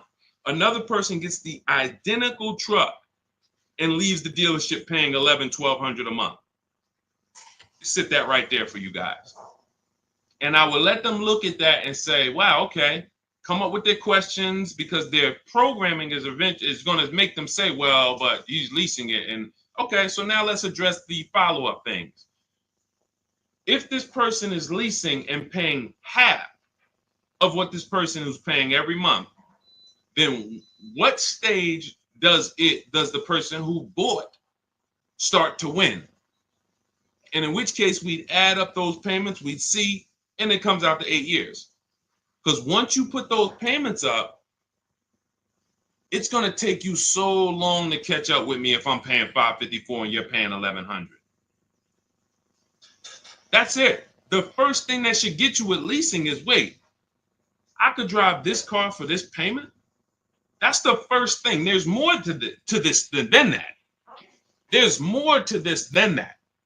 But the first thing that should attract a person, make their ears peak up, is I'm driving that same car and you're spending $300, $400, $500 a month less than me. Welcome, Marilyn Birdman. I see you. Welcome. I see the new follow. Thank you. That should be the first question that comes in your mind is, wait, something's off. So now let me get my questions answered, because if you're driving a vehicle for $300, $400, $500, $600 a month less than me, and I got the same vehicle, now I have questions. Can I drive as much as I need to over the next couple years? Sure you can. Okay. What if I need to drive 20,000 miles a year? Okay, well, the payment goes up slightly, but you're still way less. Instead of being $400 a month less, you're $350 a month less, or now you're $300 a month less. So no matter what, leasing is a play for payments and brand new cars. Every lease you get is a brand new car. Some people ask that. Oh, well, can you lease a used car? Yeah, it's not a mainstream program. 99.99% of leases, you're driving off the lot in a brand new car, paying less than people are paying for used cars. Similar, recent model 3-4-year-old used cars, I'm going to pay less than you, and I'm going to drive a better car than you. That's what we just did. I got my wife, we leased her a brand new QX60, and we kept the pre-owned one. Her payment on the brand new one is less than the pre-owned one. The pre-owned one is 2020. The new one is 2025. What world can you make that make sense for me? First thing is the payment. Then you can understand the rest later. All right, go ahead, Dolan. See, when I see people, y'all remember those TikTok videos that went viral a couple years ago, and they were going into dealerships and they were asking people what their average car payment was? Did anybody see that? Let us know, chat. Anybody see when they were going into dealerships asking car salespeople what their average car payment was? Anybody saw that? Because that's right around the time the information was going viral that the average American car payment was over $1,000. So now it's going viral that they're letting us know that most of, unfortunately, and some of you, we want to get you off of this, are paying $1,000 car payments. So I knew the reason why. It's not just bad negotiations or I don't know how to get great deals. That's one reason. The equally big reason is you absolutely don't understand leasing. And you have been taught, in order for me to get the cars that I want, I have to buy them. And when I buy them, I absorb the cost to buy the whole car. $48,000 is $1,000 a month. You get $48,000 vehicle plus taxes. If you don't know how to get any discount, 5-year loan, your payment's $1,000. That's it. That's the math. So it's very easy when you don't understand leasing or you don't know how to get great deals to pay $900, $1,000 a month for a car that you could be leasing for $500 a month with no money down. And you would not believe how many car salesmen don't know this. That's what brought me to TikTok. I remember, I'm going to tell you this one story and then we'll get back to the questions. I was trying to decide whether we were going to come to TikTok or Facebook. Or Instagram first. This was 2021. And a guy hit me. I was making videos on Facebook, had a couple 100,000 views, maybe 4,000 followers. nothing huge, but you know, and I could see that's when Facebook was dying. It was before Reels. And somebody DM'd me and said, "Hey, this Deshaun, it's this guy on TikTok, and he's doing real well, man. He reminds me of you. He like makes these videos trying to educate people about cars and things of that nature. He's a car salesman." I said, "Okay, let me check him out." So I check him out. He's an older guy, and I said, "I like this. God bless. We need more people like this. We need more people who are gonna advocate from the inside to help consumers, you know, realize that y'all are getting scammed."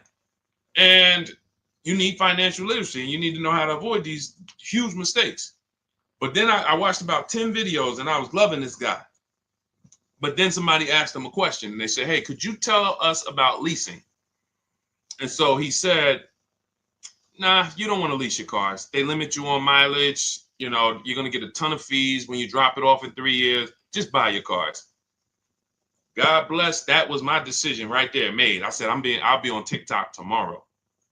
Because I said, if this guy has 160,000 followers and this is what he's teaching people, oh no, Lord, we got to get here. And began to teach, and we have balanced toward leasing and purchasing for the last 3 years. And so this is what's out here. That's a car salesman. That's a guy who's in the business every day who has no idea about leasing. So if the people who are supposed to be helping you make great financial decisions aren't trained, you better be trained. Pay attention to what I just said. If the people who you're trusting with 50, 80, $30,000 of your money, you're trusting them to help you make a great financial decision, and you don't know if they're trained, and many of them are not, you better be trained. You better be trained. And that's all we do here. You use what we teach, you'll be mistake proof. You can't fail unless you just go rogue and say, I'm just gonna go back to go into the dealership. All right, God bless you. Go back to the same results. All right, Ruth Thornton, can your plans be used for less expensive cars, say a Compass? 100%. You can see right here, India got her $365 a month lease on her Hyundai Sonata Limited. On her Hyundai Elantra Limited. This was a vehicle, she originally was looking at a Toyota Corolla. She didn't like the lease program. See, what you got to understand about shopping for leases is you can't control the lease program. It is so easy to save money on new car purchases. Used cars, simple. Because there's nothing but find the dealer with the best deal. That's simple. We use the internet.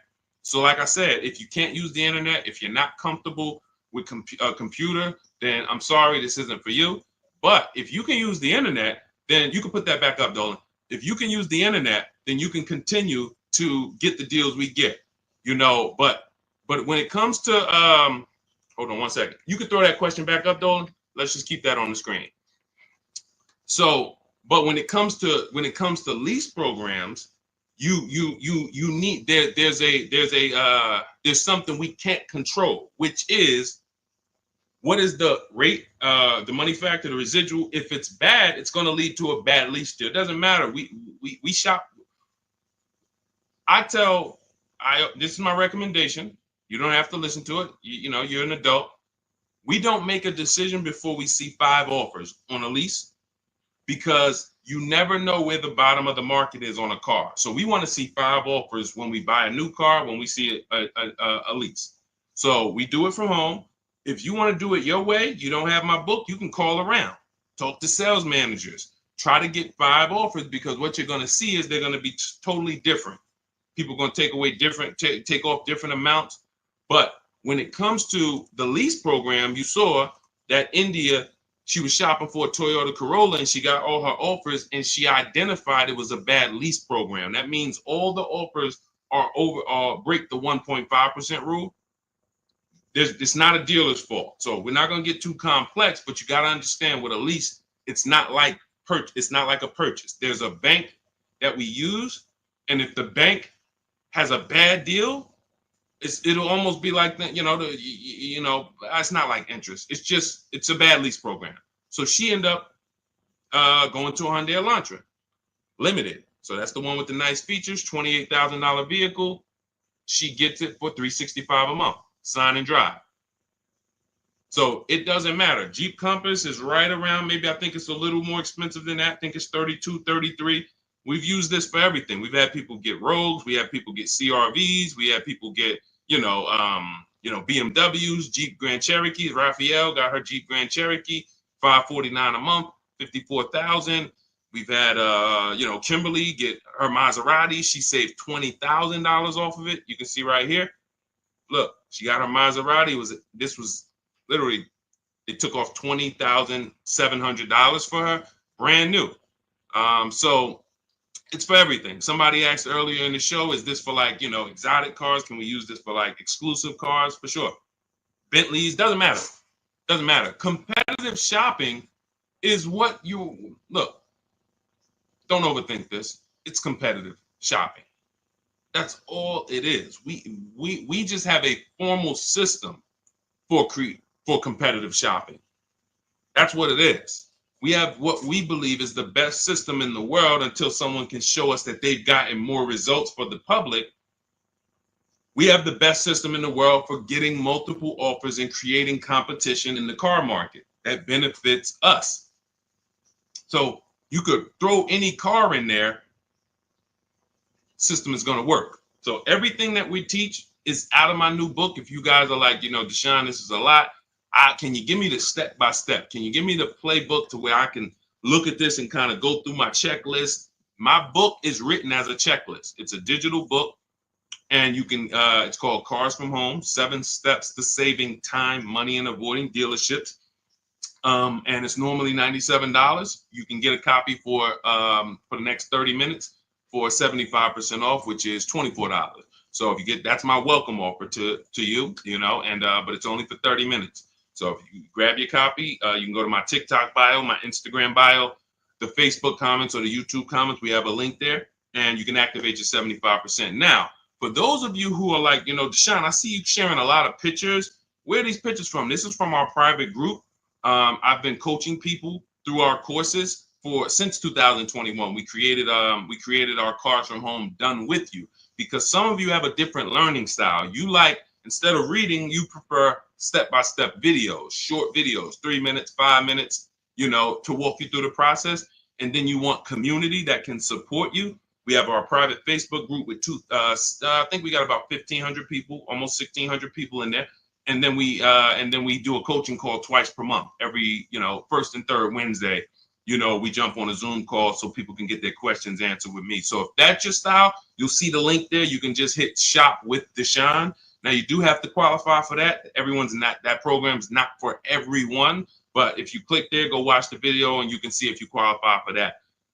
So I don't care how you save the money, how you eliminate the anxiety. If you find a more creative way than the Cars from Home system to buy cars and guarantee that you got the lowest price in the market, from home, then God bless you, do it your way. But no one is able to guarantee that they're getting the lowest price in the market. You negotiators, you're losing, because here's what I'll tell you.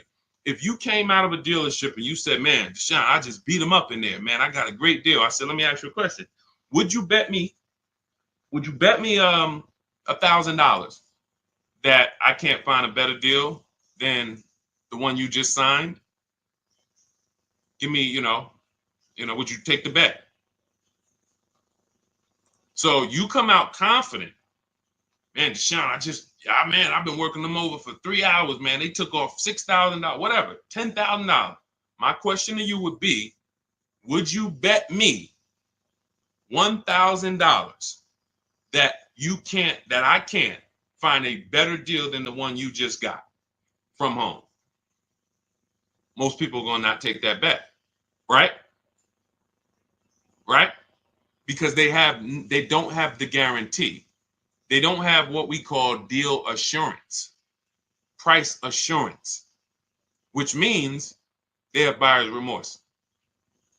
See, I'm happy with my purchase until you ask me to guarantee that I didn't leave money on the table. But watch this. What you're going to be doing different is you're going to be so confident in the way dealers are bidding. When my dad picked up his Palisade yesterday, when we got this Infiniti a couple weeks ago, We guarantee you. I come at that dealership with my new vehicle, and you can say, hey, bet me some money. Would you bet me $1,000 I can't find a better deal than this? And I would say, can I bet two? Can we go double or nothing? I mean, or can I double? Can we put a little bit more on the line? That's how confident you're going to be when you actually start to use a competitive system where you can look at several offers from home. Another thing our system does is make you see that, okay, 4 out of 5 dealers are overpriced. See, you hear people say, oh man, I went to Nissan, they're overpriced. Nissan want too much money for the Altima. No, you went to one Nissan independently owned franchise and you got a price from them. You didn't go to Nissan. You're not dealing with corporate. You went to one franchise. That's like going to one McDonald's and you had a bad experience. And McDonald's is not good. They don't treat us good. No, that one McDonald's on Main Street in this city, you didn't have a good experience with. Every single dealer is different. Some of them owned by the same people, but they still compete. So what you are going to do now with the Cars from Home system, whether it's the book or whether it's, listen, and look, you do it your way. But if you don't start to create competition, you'll never get rid of your buyer's remorse. You're never going to have price assurance and confidence that you didn't get scammed, that you didn't overpay, that you didn't get enough money for your trade-in, that you didn't, we didn't get the question yet today, but hey, is this a good interest rate, Deshaun? Like, all of this stuff is buyer's remorse questions. When I drive my car off the lot, that's why people don't talk about the price they pay when they leave. Once we drive our car off the lot, I never want to have buyer's remorse concerning price, and I'm never going to have it.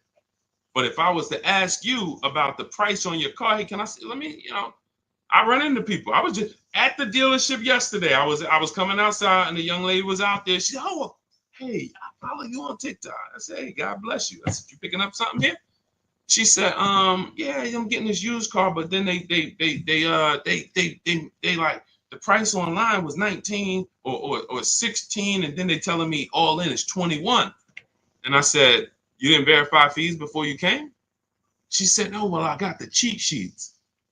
You got the cheat sheets. You didn't see the videos? I made tons of videos. You must ask. The only 3 fees. Write these down. If you don't have my book, write these 3 fees down on every single car.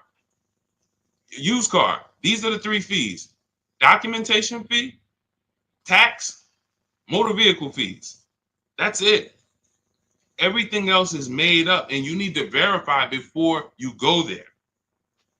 You don't do this online and say, and then come into the dealership. That's why they do it. They do it because they know people are going to see that price, not even call the dealership, come in, and then get hit with a bunch of fees. So unfortunately, yes, she follows me, but she hasn't gone deep to see that that's a rule we don't break. I will never go to a dealership on a used car without verifying fees before I get there. That's a recipe for wasting your time, because I'm not going to buy it. I'm not going to buy it.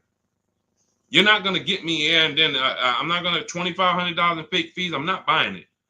So, because some of you said, well, Deshaun, I'll just get up and walk away. Well, the bad thing about that is you still need a car.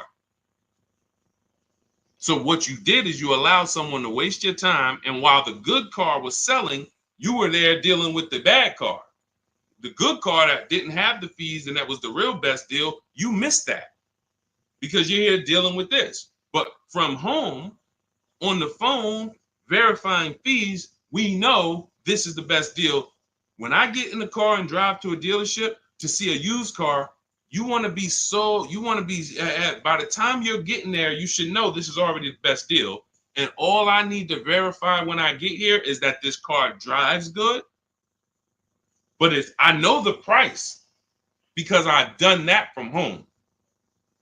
In my book, we teach a system called the multiple marketplace system. That's how we shop for used cars. It's different than when we shop for new cars, because with used cars, there's a couple things you have to know. You have to know this. You have to know the title history.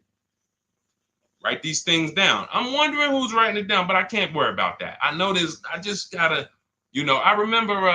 Never mind. I'll go off a tangent. So you need to know the service records. You need to know the accident history, and you need to know what the title looks like. That's how we screen down for quality. The quality of the car. Is it a rental? Is it a ex-loaner? Is it a corporate lease? Is it a hang on, my alarm was going off. Is it a salvage title? Is it a rebuilt title? These things are not the same. So we need to look at that title, the service history, and the accident records, and then we move into looking at price. And and some of you, who's bought a used car in your life? I'm going to tell you something right now that I guarantee you're going to be like, wow, that makes sense, but you never did it. If you bought a used car before in your life, I want you to type the letter U. I want to specifically talk for a quick second before we go to the next question to the people who have bought a used car or you're planning to. Type the letter U. Because if we don't have, okay, I see you, Ty. Everyone if you have bought a used car or your next vehicle you're going to be shopping for is going to be a used car, type the letter U. I see you, Marcus.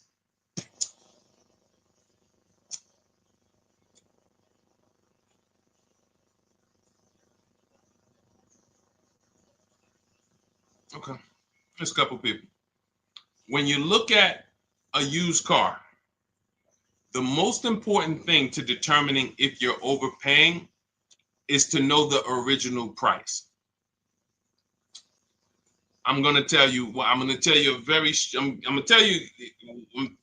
I did with my used Infiniti that we got a couple years ago, and you'll see why this makes sense. When I was narrowing my search, I told you how we narrow the search. We narrow it from accidents, service records, title history, but then we narrow it down. You put your mileage in there. Narrowed it down to 4, and I was looking at 4 white Infinitis. They look similar, and they were all between 30 and 32,000, so they're pretty close in price.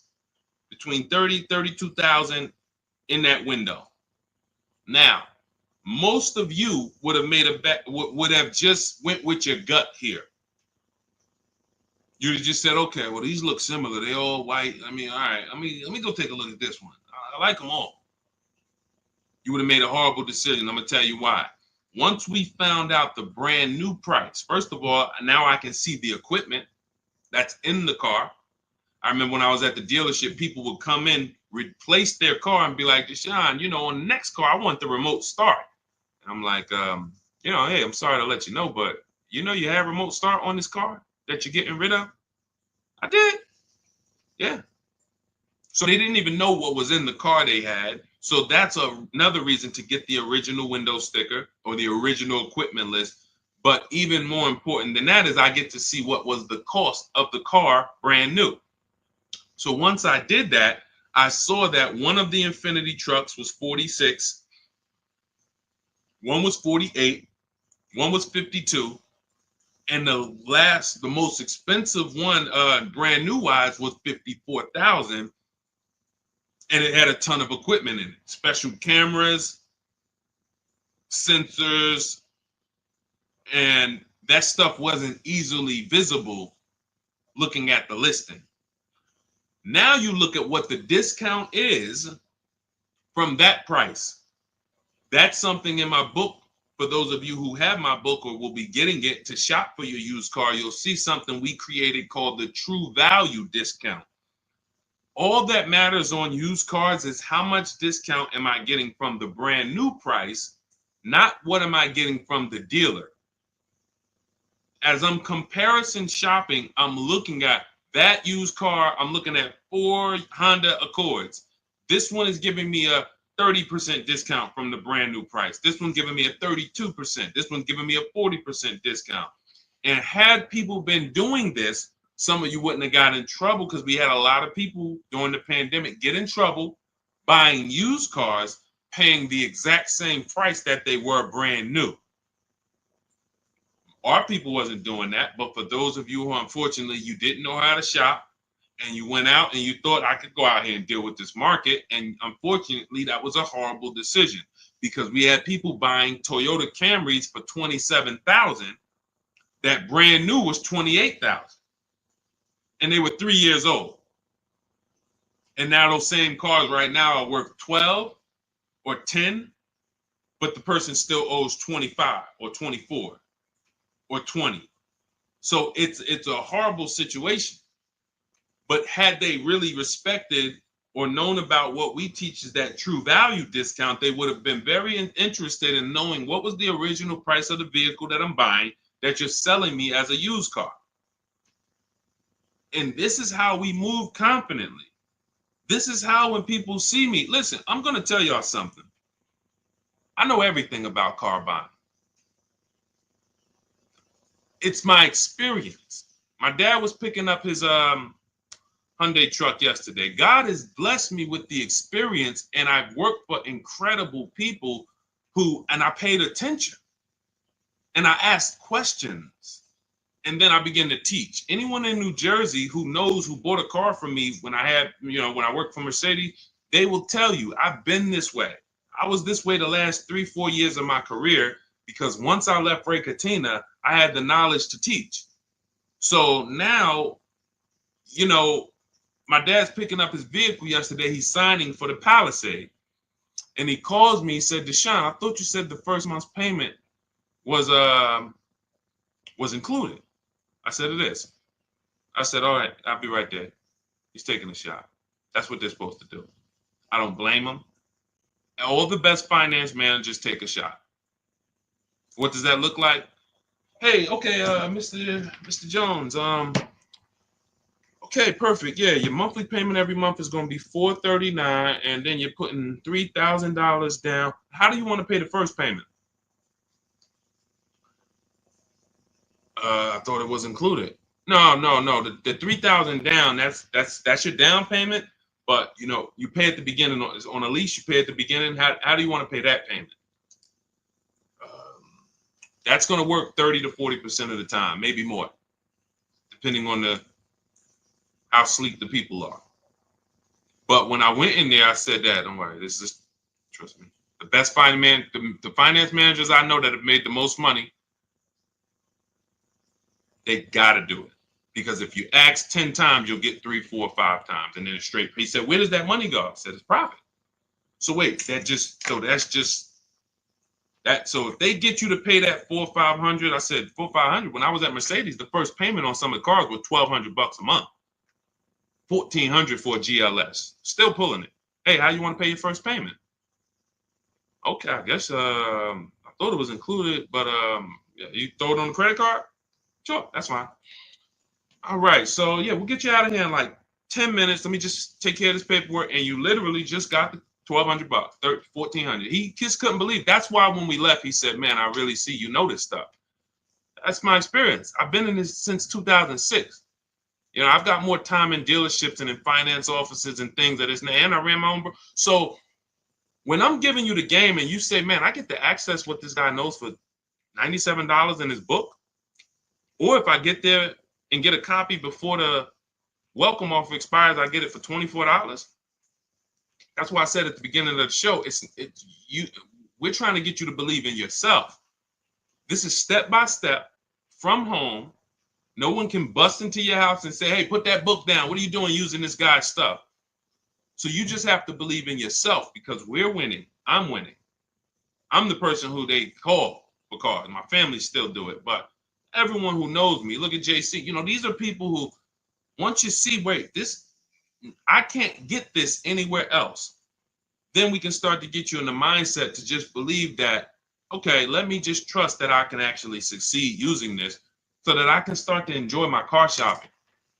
That's really the name of the game. It's a shame for you to spend $10,000 to $100,000 on a vehicle and you just tolerated the process. We enjoy it and we love the deals. All right, so I don't know how I got on that, but that was good. So, all right, Dolan, throw up another one. Let's see what we got. I wish I knew this before. What am I paying for my Audi today? I could have leased a Porsche. JC, I like that. Hey, listen.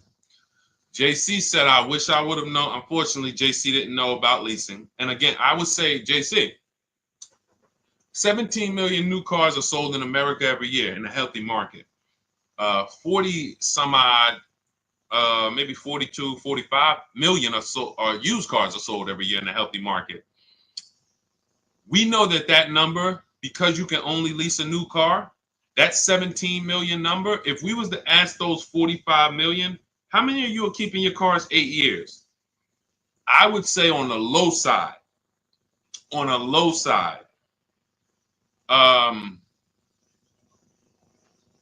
at least 30% would say, no, I'm not keeping this 8 years.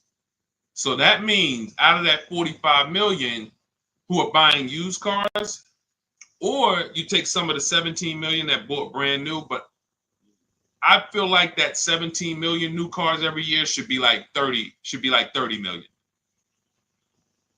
It should be at least another 10 million people who are leasing because they're not keeping their cars, but they just don't know how much money they're losing.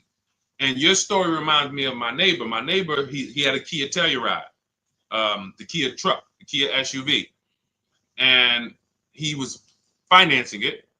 So $44,000 vehicle. So his payment is it's over $800 a month. If you're not doing any money down. Now, again, I don't know if he put money down. I just know he might have put 10, 15, 20 grand down and dropped his payment. But if he didn't, but that vehicle is $800 a month, $45,000. Even if he took a 6-year loan, that's $800 a month. Wife totaled the vehicle, had an accident, car gets totaled. He says to me, Deshaun, we just met. We met in the last, 18 months. So he was like, when I bought the car, I didn't know about this 8-year rule you teach. 8-year rule is step 1 in my book. Our system, the Cars from Home system, is 7 steps. The 8-year rule is step 1.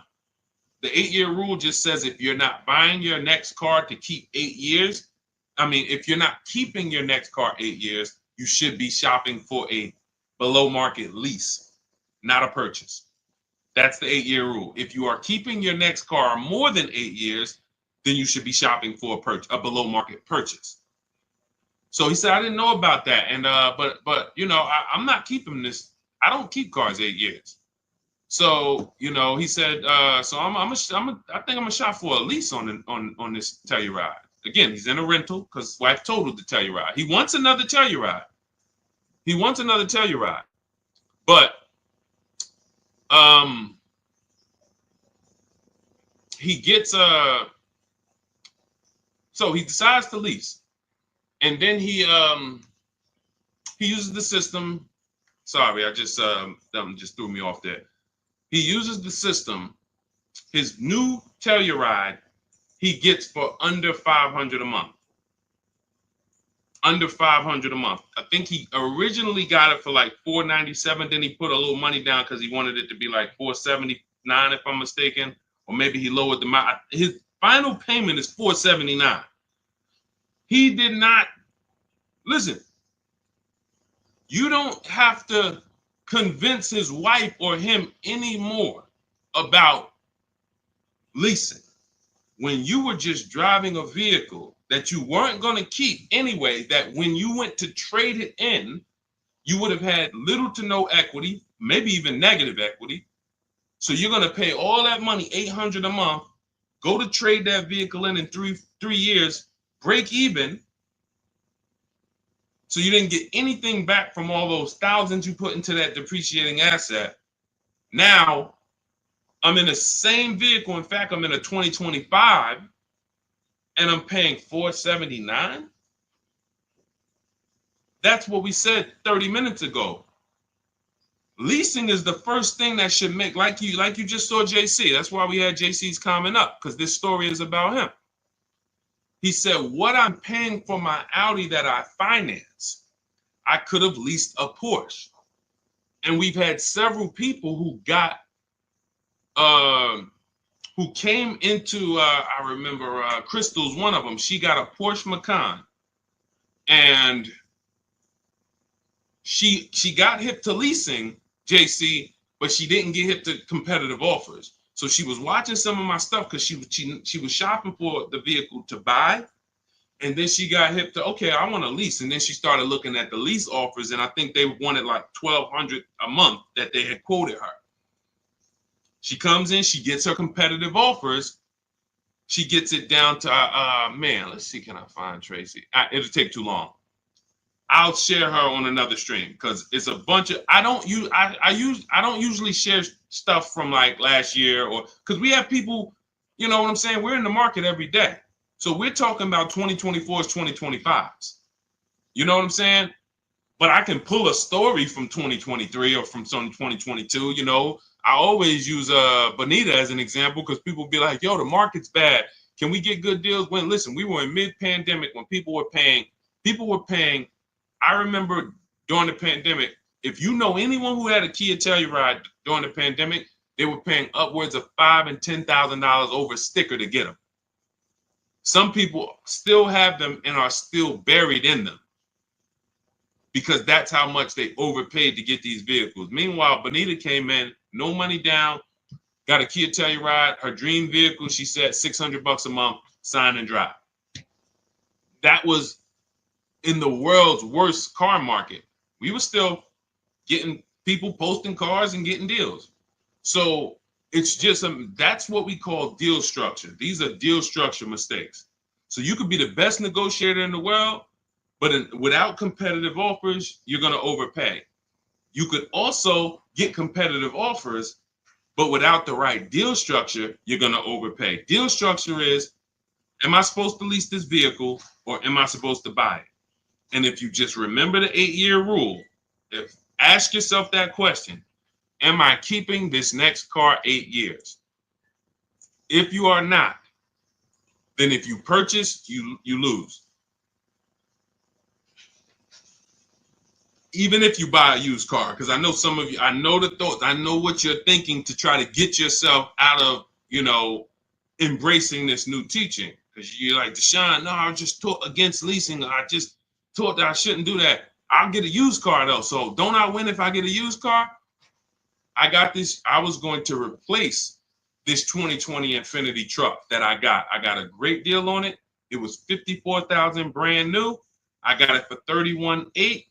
It was a 42% discount off the brand new price. It was the best 2020 Infiniti truck in the market at the time. It had a bunch of features for the same price as all these other cars that didn't have them. So I got that vehicle. It had 26,000 miles on it. It had 14 months left on the warranty. Phenomenal deal. I put $5,000 down to get my payment to where I wanted it to be. I financed about $27,000 or whatever it was. 2 years later, I say to myself, I'm about to break my own rule. What does that mean? Me and my wife have leased cars. Sometimes I would buy one, but we've always had a lease in the house.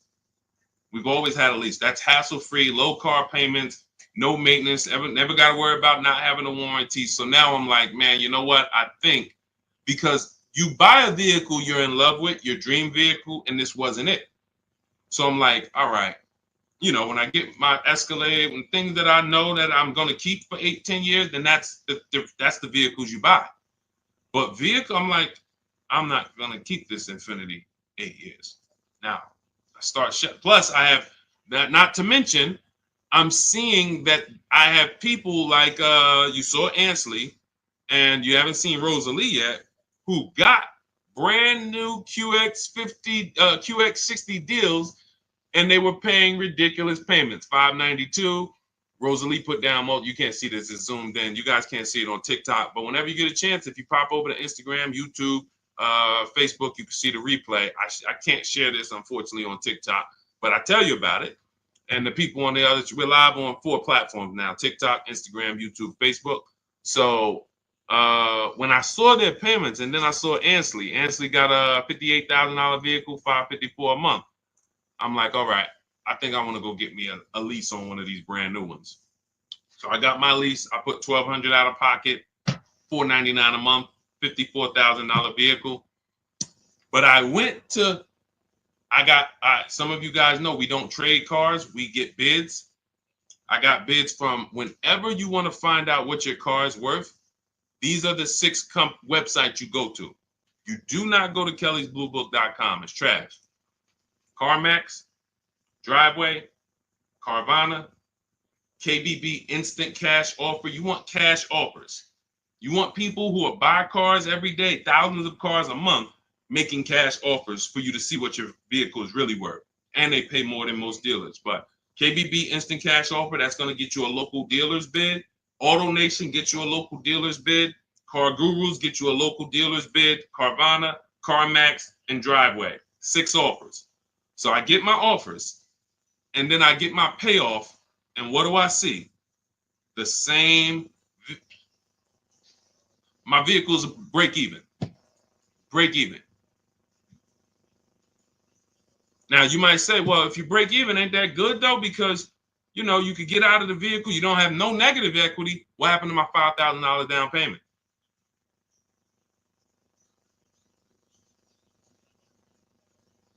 So I'm watching people who I'm teaching who are out there shopping the market, pulling up in their brand new vehicles, and I'm like, now this is the same vehicle that I have a 3-year-old version of, and I'm like, wow, we have the same car payment or similar car payment.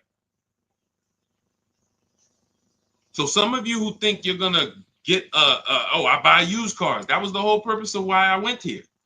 Sean, I buy used cars though.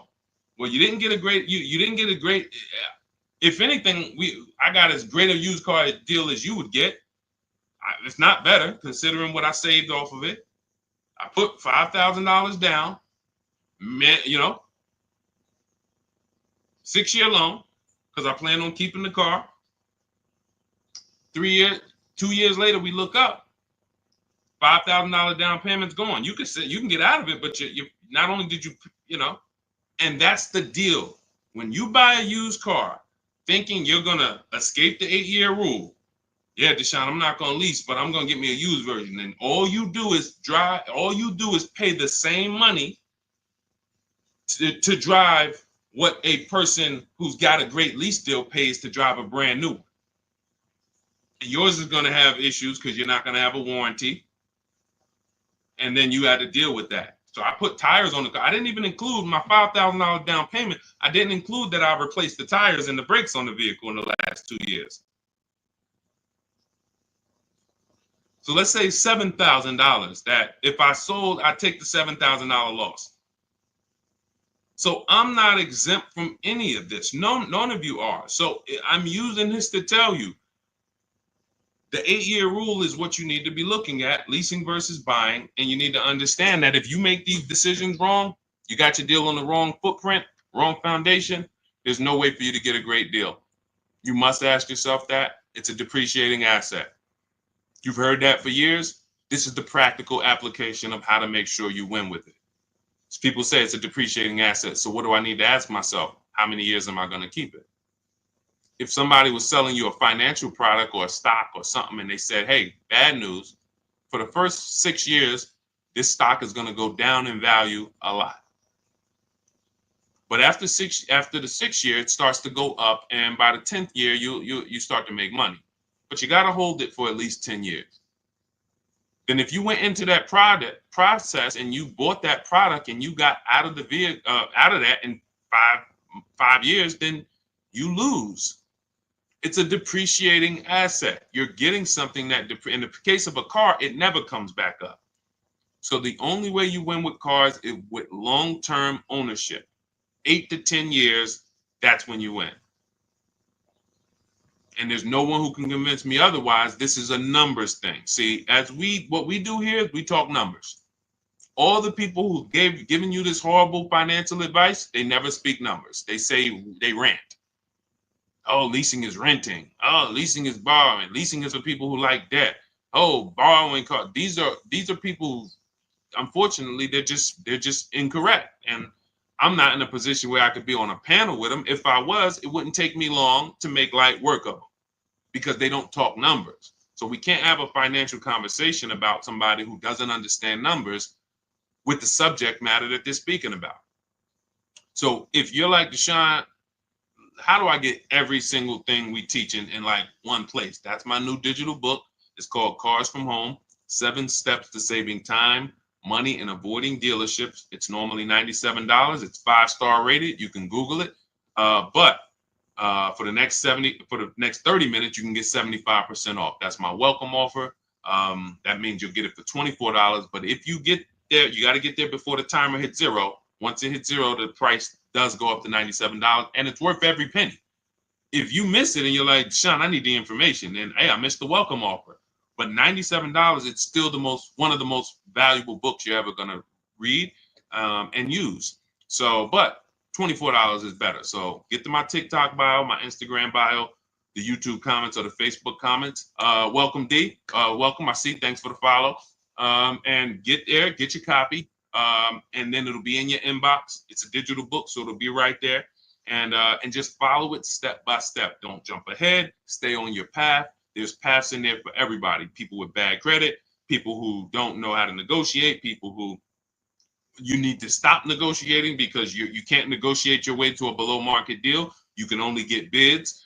High mileage drivers, you guys are losing a lot because you're depreciating asset even faster than the average person. So you are losing a lot. We have paths in there for you.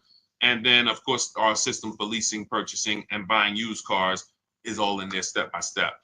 So go grab your copy. 75% off in my TikTok bio, the Instagram bio, the YouTube comments, or the Facebook comments. For those of you who are like, you would rather work with us and try to see if we can qualify to shop together, just click that button that says Shop with Deshaun. That's for you who are like, you rather watch videos instead of reading. You prefer 3 to 5 minute step-by-step videos, and you prefer a community. We have a private Facebook group. That's when you see all of these people that I post their cars, they upload their cars and their deals to our private Facebook group. It's called it's called a graduation. So the first time you get your car using the Cars from Home system, you're a graduate. And then after that, you're an alumni. And we just had Sheree. Sheree is probably our most successful alumni. She just got her 4th car. She joined us in 2022, and she just said she's seen things get easier and easier. And when you join the Facebook group, you'll see her like right at the top, 4th car. So this is the world we want you to experience. Peace of mind and really, So if that's something for you, you can click that button in those same links that says Shop with Deshaun. See if you qualify. And other than that, we'll be back on another stream. Thanks for checking in. God bless you.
Already done. I pulled up two articles, and I've been warning people to sell their electric vehicles before the election. If you go to Google and you just type in this simple term, electric vehicle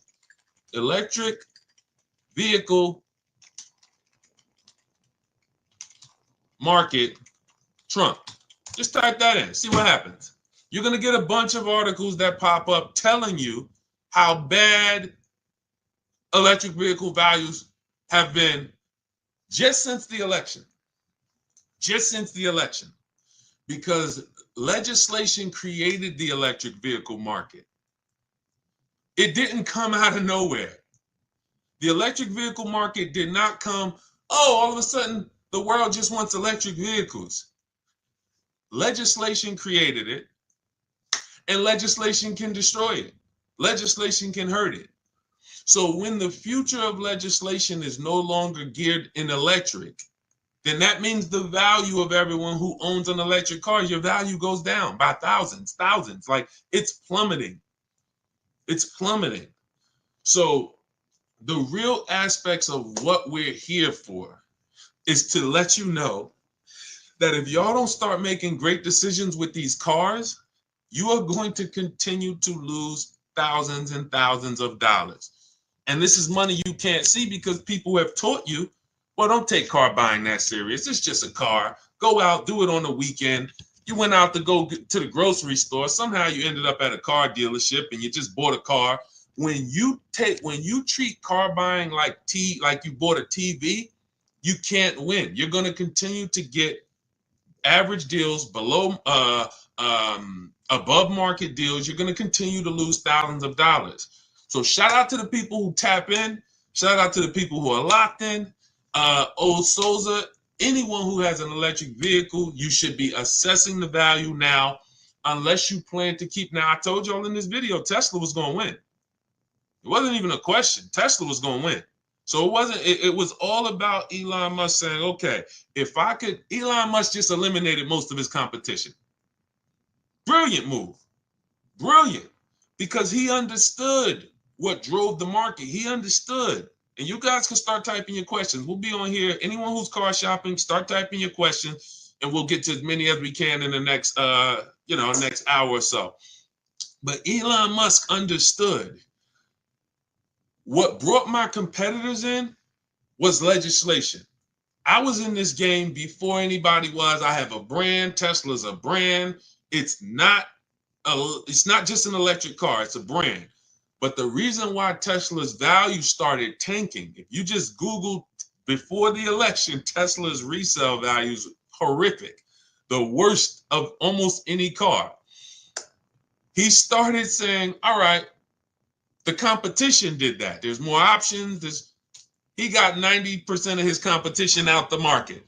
And it's a great move. From a business move, people are not going to make these electric vehicles. They're going to focus on gas. They're going to focus on the things that they used to, making better emissions, smaller engines, turbochargers, better fuel economy, just like they used to, and they're going to say, oh, thank God we're done with the electric. We're done with needing to do this liability stuff.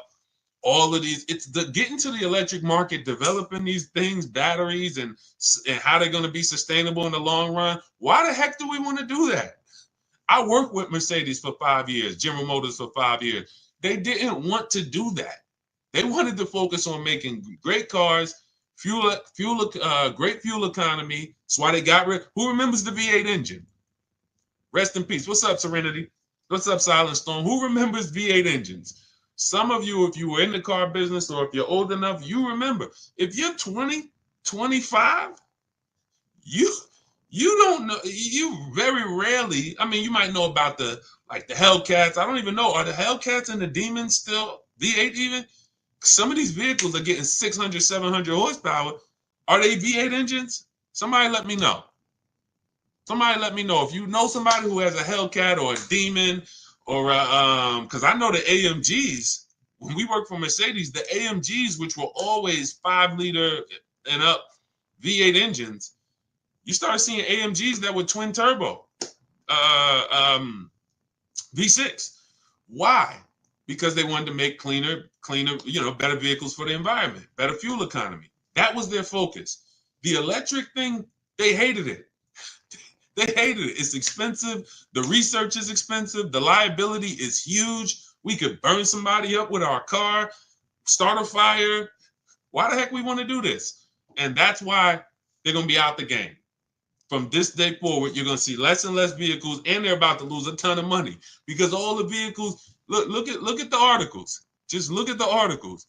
All the vehicles that they're sitting on are almost worthless. Look, and Trump already said, forget about these electric incentives. they're going to sit on lose tons of money on all this inventory. And they're going to look back and say, dang, that electric vehicle wave was a nightmare for us. Thank God it's over. Which means what happens to the people who own an electric vehicle? Sucks for you. Sucks for you. So that is what we do here. Everyone who was willing to listen, oh, you're going to win. You're going to win. So who's car shopping right now? What's up, JT? I see a lot of people checking in on TikTok. Good to see you, Humphrey Holiday, Ricardo Ramirez. Hold on, I see important time-sensitive question for you, Deshaun, over on the private page, please. Okay, you got it. You talking about the group page? Definitely. Who's car shopping right now? Who's car shopping right now? Let me know. Or you will be. You'll be car shopping. Does that mean hybrids also? Sugar mama, I think the value is in gas. So I think as long as you have the option for gas, you're good. When you don't have the option for gas, that's where the value is tanking. So I don't see this affecting hybrids. It's a great question. It's a great question. So who's car shopping? All right, I see you. I'm car shopping right now. I see you, Brandon. All right, I see you, Trust and Main Salon. Who's car shopping right now? In the spring, exiting a lease Hyundai. Okay, perfect. Okay. So who understands leasing? Type me if you understand lease. Matter of fact, here's a better question. Who doesn't lease? Who doesn't lease? You just would, whether you were taught never lease, you don't understand it, you had a bad experience with a lease. Who doesn't lease? Who doesn't lease? Because I am seeing that, thank God, a lot more people are being exposed to new knowledge. I drive too much and I have a dog. See, that doesn't matter. See, the best thing we can do right now is understand every way to acquire a car. Because how have I've kept thousands of dollars in my household by knowing all the ways to get cars. I'm going to tell you what I mean. When I was 22, I leased a Pontiac G6. I worked for Pontiac. I worked for General Motors. So I leased a Pontiac G6. It was $256 a month. Brand new car. My next lease was an Infiniti G25 for $310 a month. $310 a month. 30-something $1,000 car. My next lease was a Q50 Infiniti, $45,000 car. It was $325 a month. My next lease was I had 3 Q50s in a row. I had one the first year it came out, 2014. Then I had a 2016. And then I had a 2019. 3 Q50s. Payment was $345, $365. And I think my last one was like maybe $390. Never over $400. Why is this so important? I watch my friends drive garbage for $500 per month. And when I say garbage, I mean vehicles that were, let me give you an example. And I don't mean, let me be clear. This is how big of a difference below market leases are, because people don't know how to get them. Somebody was on my page earlier talking about, hey, these lease prices that he talks about getting are not possible. They're not possible for you. I said, bet me $1,000. I said, you want to bet me $1,000? Jump on my live today. Bet me $1,000. I won't show you 20 people who are getting the same below market lease prices that I talk about. Danielle, Kimberly, Charles on his Palisade. Look, Zafrina on her Jeep Grand Cherokee. Melissa on her Hyundai. Jen. I never heard from them. Why is this so important? Because when you buy a car, you're buying the entire car. You have to pay the entire car, and it's expensive. It's expensive. The reason why, when I watch my friends who had a Toyota, she had a Honda Civic, and she was paying $500 a month because that's what it cost. She didn't get a bad deal. A $23,000 Honda Civic costs $500 a month. That's a norm. That's what it costs. Every $5,000, some of you guys know, is about $100 per month. So she's paying $500 a month. I'm driving a $21,000 Pontiac G6. I'm paying $256. Who understands? Who understands that for any family, paying $256 a month versus $500 a month, it matters. Now, if she was paying $500 a month and she was driving a much more expensive vehicle than me, that's different. We're driving a similar price vehicle. But for some reason, you were taught to buy your cars. Now, there's a place for people who buy cars. We're going to get there. Because some people say, oh, Deshaun, should everybody lease? No, they shouldn't. We'll get to you. We'll get to the people who should not be leasing. But we don't have a problem in this country with people leasing when they should be buying. We don't have that problem. Thank God I get to talk to 2 million people all across my 4 platforms. Between TikTok, Instagram, YouTube, Facebook, we got 2.3 million followers. We've been talking to thousands of people for 3 years. I get data.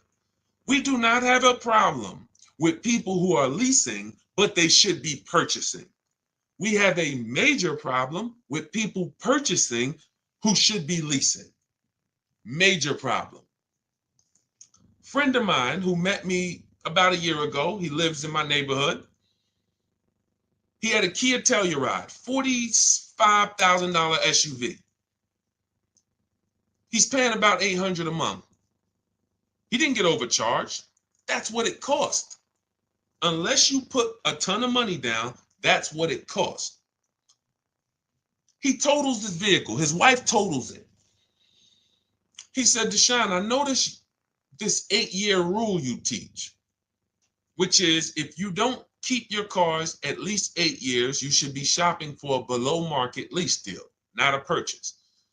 He said, well, I don't keep my cars more than 8 years. I said, so what's your next move? He said, so I should be shopping for a lease. I said, exactly.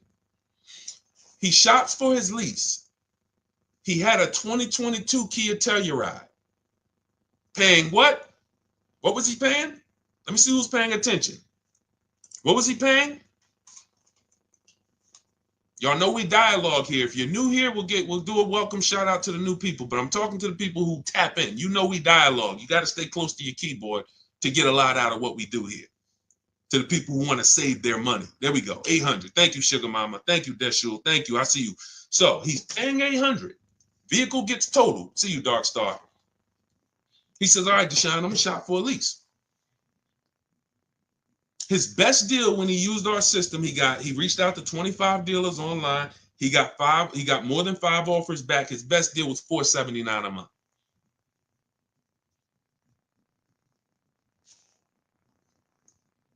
Vehicles in his driveway. It's been there since earlier this year when he picked it up. You understand? Do you think he needs any more convincing? He was driving a 2022, paying $800 a month. Fortunately for him, his vehicle gets totaled. Thank God his wife isn't hurt. Why do I say fortunately? Because he would have been stuck in a 5-year contract paying $800 a month for another 3 years. But now he's paying $479 a month, and he gets to keep $300 per month in his household. He didn't downgrade. He changed his structure. Who should be purchasing that? Long-term people. 8-year plus. Because when somebody's paying $300 a month less than you for the same car, it takes you a very long time to catch up to them. You got to pay off your car, keep it, because one thing about a lease is you're always going to have a payment. So you're always going to have a payment. So eventually the person who keeps their car a long time, 8+ years, they're going to catch up. Sugar Mama, after the lease, you lease again. See, that's the thing.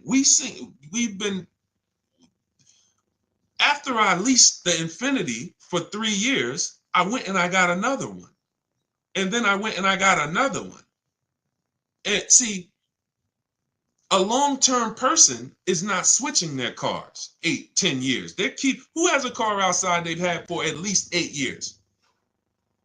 Type me in the comments. If you have a car in your driveway right now, you've had it for at least 8 years, minimum. Type the number of years you've had it. Type the number of years you've had it.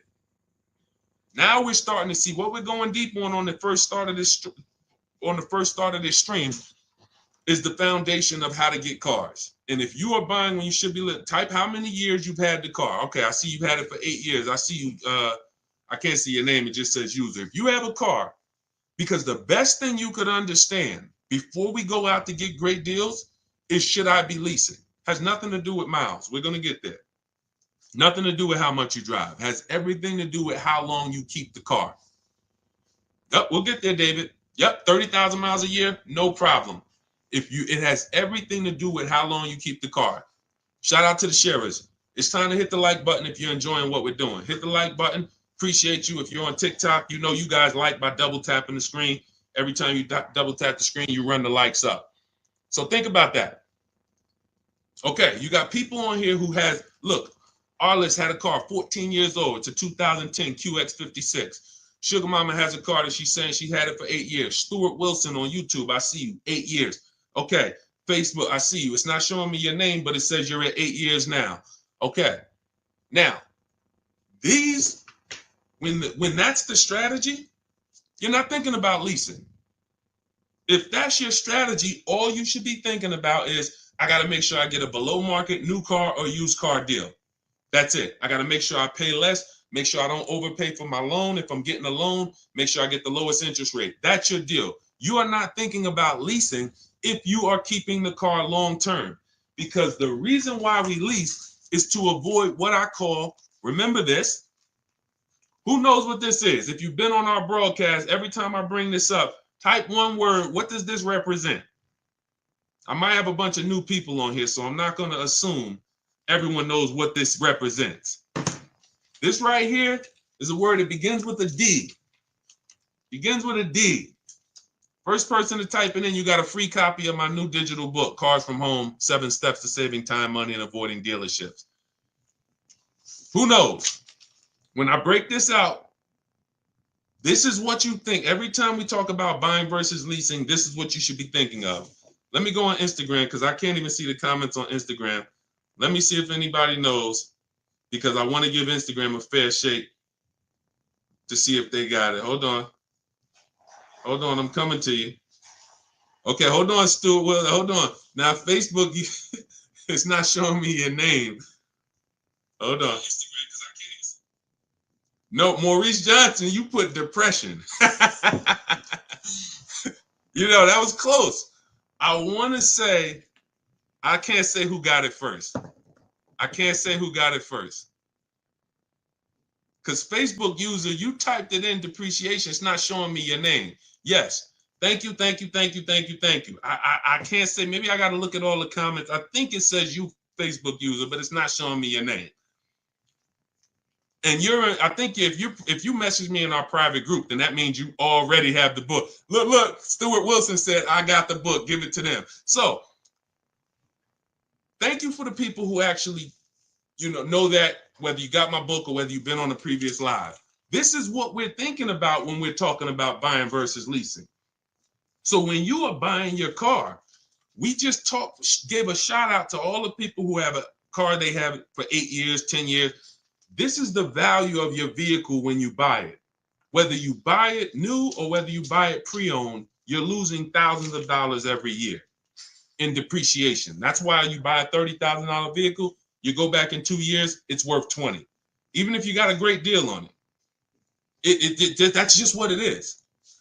The vehicles lose value. Now think about this. Some of you who are saying, oh, Deshaun, don't I drive too much to lease? You're depreciating your vehicle whether you buy or lease. And with you guys, with the high mileage drivers, your depreciation is even much more drastic because you're destroying the value of the vehicle in a short term. You go out, you put 30,000 miles a year on a car. That's 90,000 miles in 3 years. Who is that attractive to the next buyer? That means no, that's not attractive. So when you go out and you drive high miles and you think, well, because I bought my vehicle, I guess I'm okay. No, because the depreciating asset that you actually own, you have destroyed the value of it. So if you went and paid cash for it and put, cash into it, you would see how much value you lost. The name of the game, and remember this is the moral of this story. The name of the game with deciding whether you're going to buy or lease is, how am I going to beat depreciation? Am I going to do like what the thing about these people who've had their cars a long time, this is what their depreciation looks like. If their value today is 7,000, a year from now, it's probably going to be 6,500. They're not losing much. Everyone, Stuart Wilson, you've had a car 8 years. A year from now, it's going to be worth a little bit less, not a lot. You're not going to lose thousands of dollars like when you first bought the vehicle. So what you do when you buy your vehicles and you lose all of that money in depreciation, and then you turn around and instead of getting to what I call the reward stage, which is what these other people are at, they're at the reward stage. Vehicle is not depreciating much anymore. You go and turn around and go get another vehicle. You're like a kid at the playground who just wants to keep going on the sliding board.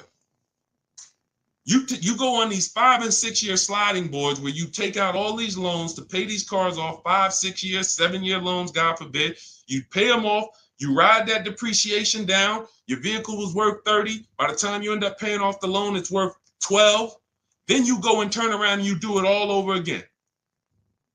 It's a constant loss of thousands of dollars because you're paying a lot more than a person who would be leasing would pay.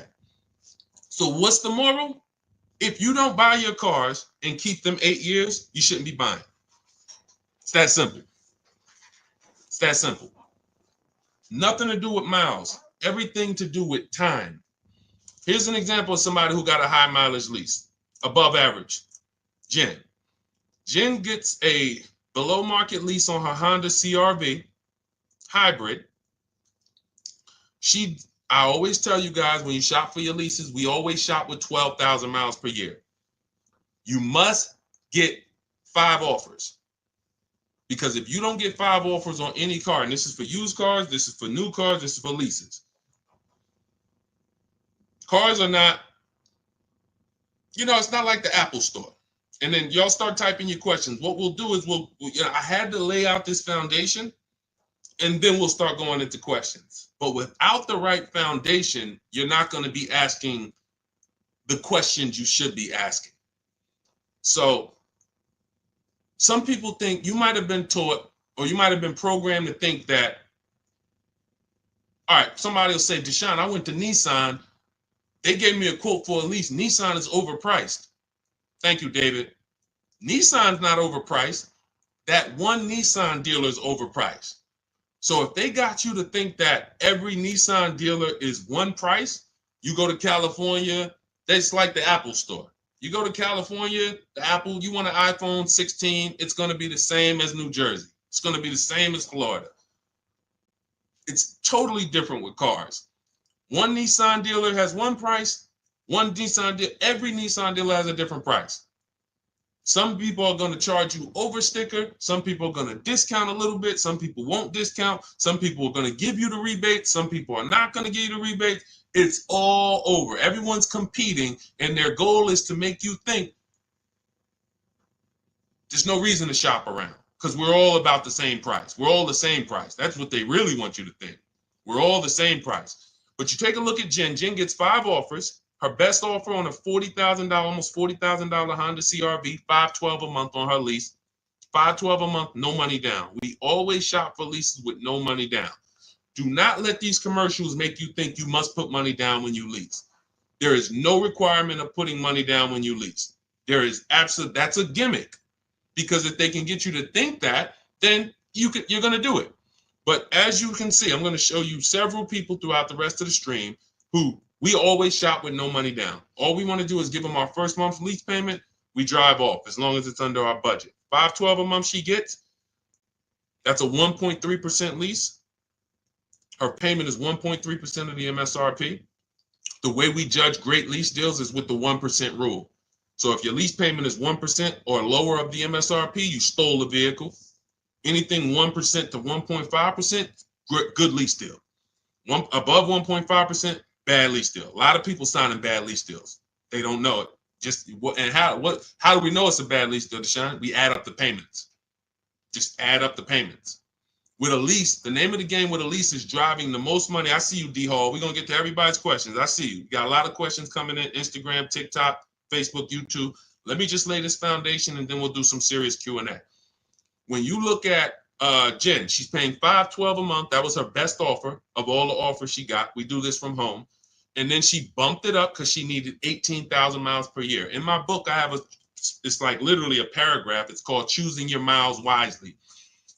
One of the worst things you can do with a lease is to not get the mileage that you truly need. And a lot of people do that. They'll go in knowing they need 15,000 miles per year, but they get 10. It makes no sense. Why? Because they're saving $25, $30 a month, to go from 12,000 to 18,000 miles a year. Jen is paying $50 more per month. That's it. $512 a month to 18,000 miles. Now let's just say, for the sake of you, David, if she was doing 30,000, she might go from $512 a month up to $675 a month. It's not $300, $400 more per month to get additional miles. So what we do is we shop for our leases, we get our below market offer, because we get all these offers, we choose the lowest one, and then we bump the miles up to what we need. Because you buying your cars as a short-term driver. Now, if you're a long-term driver, David, then you don't need to lease. What does that mean? Deshaun, I keep my cars 8 years. Forget about leasing. You drive 30,000 miles per year. Get a below market purchase, new car, used car. There's plenty of cars, 8 times 30, that's 240,000 miles. I'd be getting a car that has a history of, being good on a high mileage, Hondas, Toyotas. There's a couple cars that have long-term records and I just drive that car.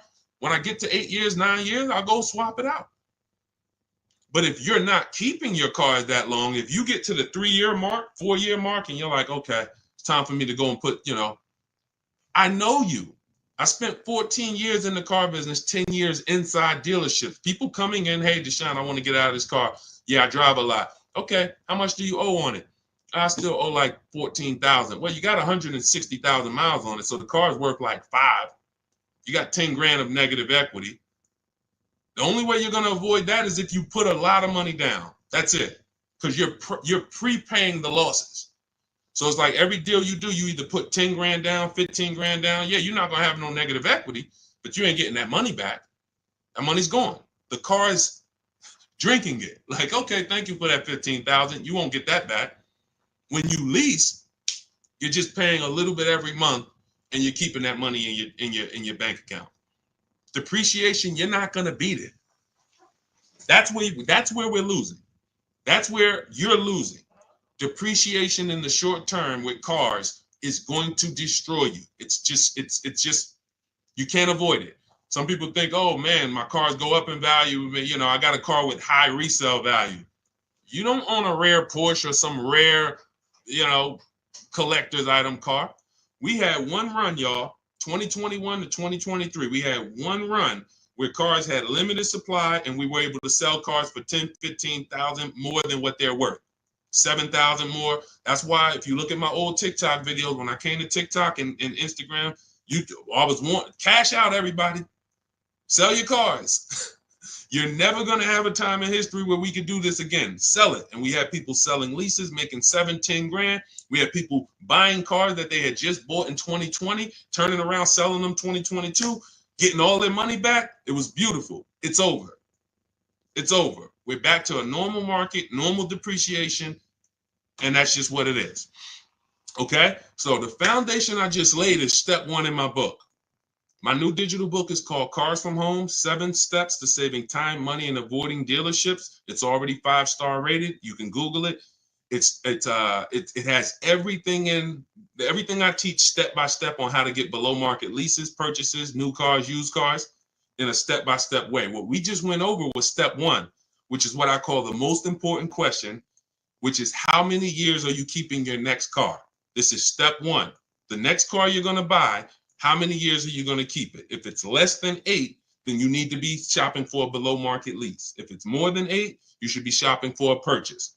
That's step one. So now, part of my welcome offer, you can get your copy of Car From Home for 75% off. It's normally $97, but if you go to my TikTok bio, the Instagram bio, the Facebook comments, or the YouTube comments, we have a link for you, and you can activate your 75% off for 30 minutes. That's my welcome offer to you. As long as you get there before 30 minutes, you got your book. It'll be in your inbox by the time you get done with the stream, and you'll have everything we teach in a step-by-step way to make sure you always get below market deals. Okay, but that's only step one, what we just went over. Now, let's get into some questions. Go grab your book, come back to the stream, and make sure when you get your book, you screenshot the thank you page. As soon as you purchase, it's a page that says open your book below. I also email you a copy, but sometimes people type in their email wrong. You're typing a little fast, and on that page you're going to screenshot is my support team's email, just in case you don't see that email in your inbox in 10 minutes. Just email my support team and they'll get you your copy of your book. Okay, but it's also on the thank you page, so you can save it to your computer. Okay, Dolan, we had a lot of questions, so let's just start pulling them up and let's get to them. You guys can keep typing your questions. Dolan's going to pull them in as much as we'll go over as much as we can. Can we go over what to do when getting a lease? We'll get to you. We got you, D Hall. We're coming. I see you, Instagram. Okay, I bought a car from a private seller. He's basically scammed me, and now I have the car with no title. What can I do now? First thing I do is make a police report. If we're talking about a seller who illegally sold a car or sold a car without a title, you don't want to be trying to do these things yourself. You want to make a police report, and you want to let the seller know I'm making a police report. Because when you start accusing people of a crime, people start to do different things when they know the police are involved. See, when we're scamming people, I had a video that I posted the other day. Somebody called me and said, a friend of mine, he said he bought a car from a dealership. They didn't honor the warranty. I said, okay, first thing you do is call the police, have them over there, meet you over there, have your paperwork ready, and you're going to make a police report that this dealer is not honoring the warranty. And this see, when people don't like to see police, companies don't like to see police. And especially if you're recording too, hey, I'm making a police report today, I'm live. People don't like that type of publicity. So the first thing I would tell you to do is let this private seller know who hasn't gotten you the title, I'm making a police report. Give them as much information as possible, and then go from there. You might want to go afterwards because is the vehicle stolen? We don't know. How do we know it's not stolen? He doesn't have a title. So, hey, let's pull his vehicle up. Where did it come from? It's a tough thing. See, the bad thing about cars is once you make the decision, it's hell to get out of it.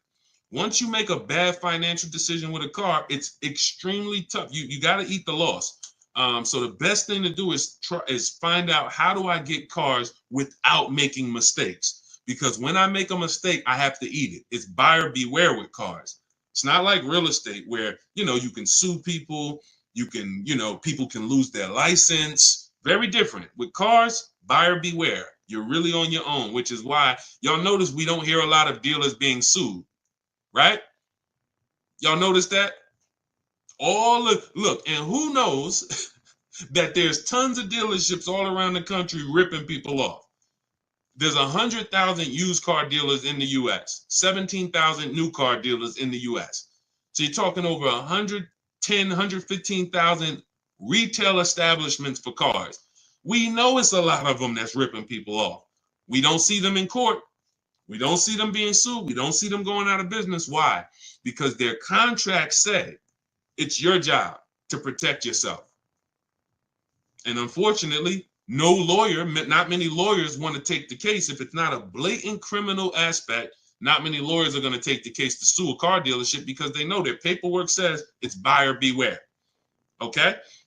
So that's the first thing that I would do. Make the police report and try to see if we can track down the source of this car, where did it come from, who owns it, And you know, that's the first thing I do. And I wish you the best with that. That sucks, man. Go ahead, Dolan. All right. What do you do if you drive more than 12,000 miles per year? That doesn't matter. 12,000 miles per year is still on the low side of miles. 12,000. Now, if you drive more than that, if you drive 15,000, that's just above average. What I'm teaching now when it comes to shopping for cars is, especially used cars, 12,000 miles and lower is low miles. So right now we're in the 2025 model year. Whenever you're shopping for a used car, you want to ask yourself, what model year am I in? And usually after the fall, you're going to be in the next model year. So even if you're in 2025, okay, you could be in a 2026 model year. So then we look back and say, okay, if I'm looking for a 3-year-old car, average low miles is 10,000 miles per year or 12. Now, once you get up to 15, that's above average. That's not high yet. Above 15, 16, 17, 18, now we're getting to the high mileage. So it's not a matter of, 12,000 miles per year is really, it's still low. If you call it average, you can call it average, but there's nothing there's nothing that you would change based on you driving 12,000 miles a year or 15. And again, it has nothing to do with how much you drive. Leasing versus buying has nothing to do with how much you drive. The reason I learned about high mileage leases, I was a sales manager at Hyundai for a very short period of time, 6 weeks. It was a highway dealer on Route 1, New Jersey. It was literally like the owner's indicted. If you ever could imagine the typical highway dealership, this was it. And I've always worked at phenomenal places. I've always worked with great management teams, great sales staff, great culture. This was the opposite. This was like straight up, drugs in the bathroom, fights. I had to break up a fight between two of my sales team. It was just like, and it wasn't a physical fight, but they were about to fight. So I had to be peacemaker there. It was just 6 weeks. I said, thank you. I gave them the key back to the car that they let me drive, the demo. And I said, okay, thank you. God bless. This is not for me. But I learned something extremely valuable there. I had a customer who came back. He was returning his lease. He had 72,000 miles on the car. And I said, wow, you leased this? He said, yeah, I always lease. He said, I used to buy my cars and I would just make big down payments, $10,000 down payments. I wasn't getting the money back. And I just started leasing and I put a lot less money into the car. And when I looked at his paperwork, his lease payment for 25,000 miles per year was only like $150 more per month than what a normal below market deal would be. So if let's say a below market deal on a Hyundai back then, Sonata was like, let's say, $299 or $325, he was paying like $500, and let's say it was $325. I remember looking and saying, this is like $150, $175 more, but you're driving 25,000 miles per year. Now, fast forward, if he's driving 25,000 miles per year and he bought the vehicle, and then he comes back in 4 years with 100,000 miles on it, he still owes a ton of money, because y'all got to realize when you take out a car loan, your car loan moves so slow, doesn't it? You look at your loan, and 2 years later, you're like, wait, I still owe all of this? Yeah, it moves very, very slow because it's amortizing. So you don't really start seeing that the car loan's being paid off until when you got like 2 years left. But the first 3-4 years, you're like, man, I'm not even making a dent in this thing.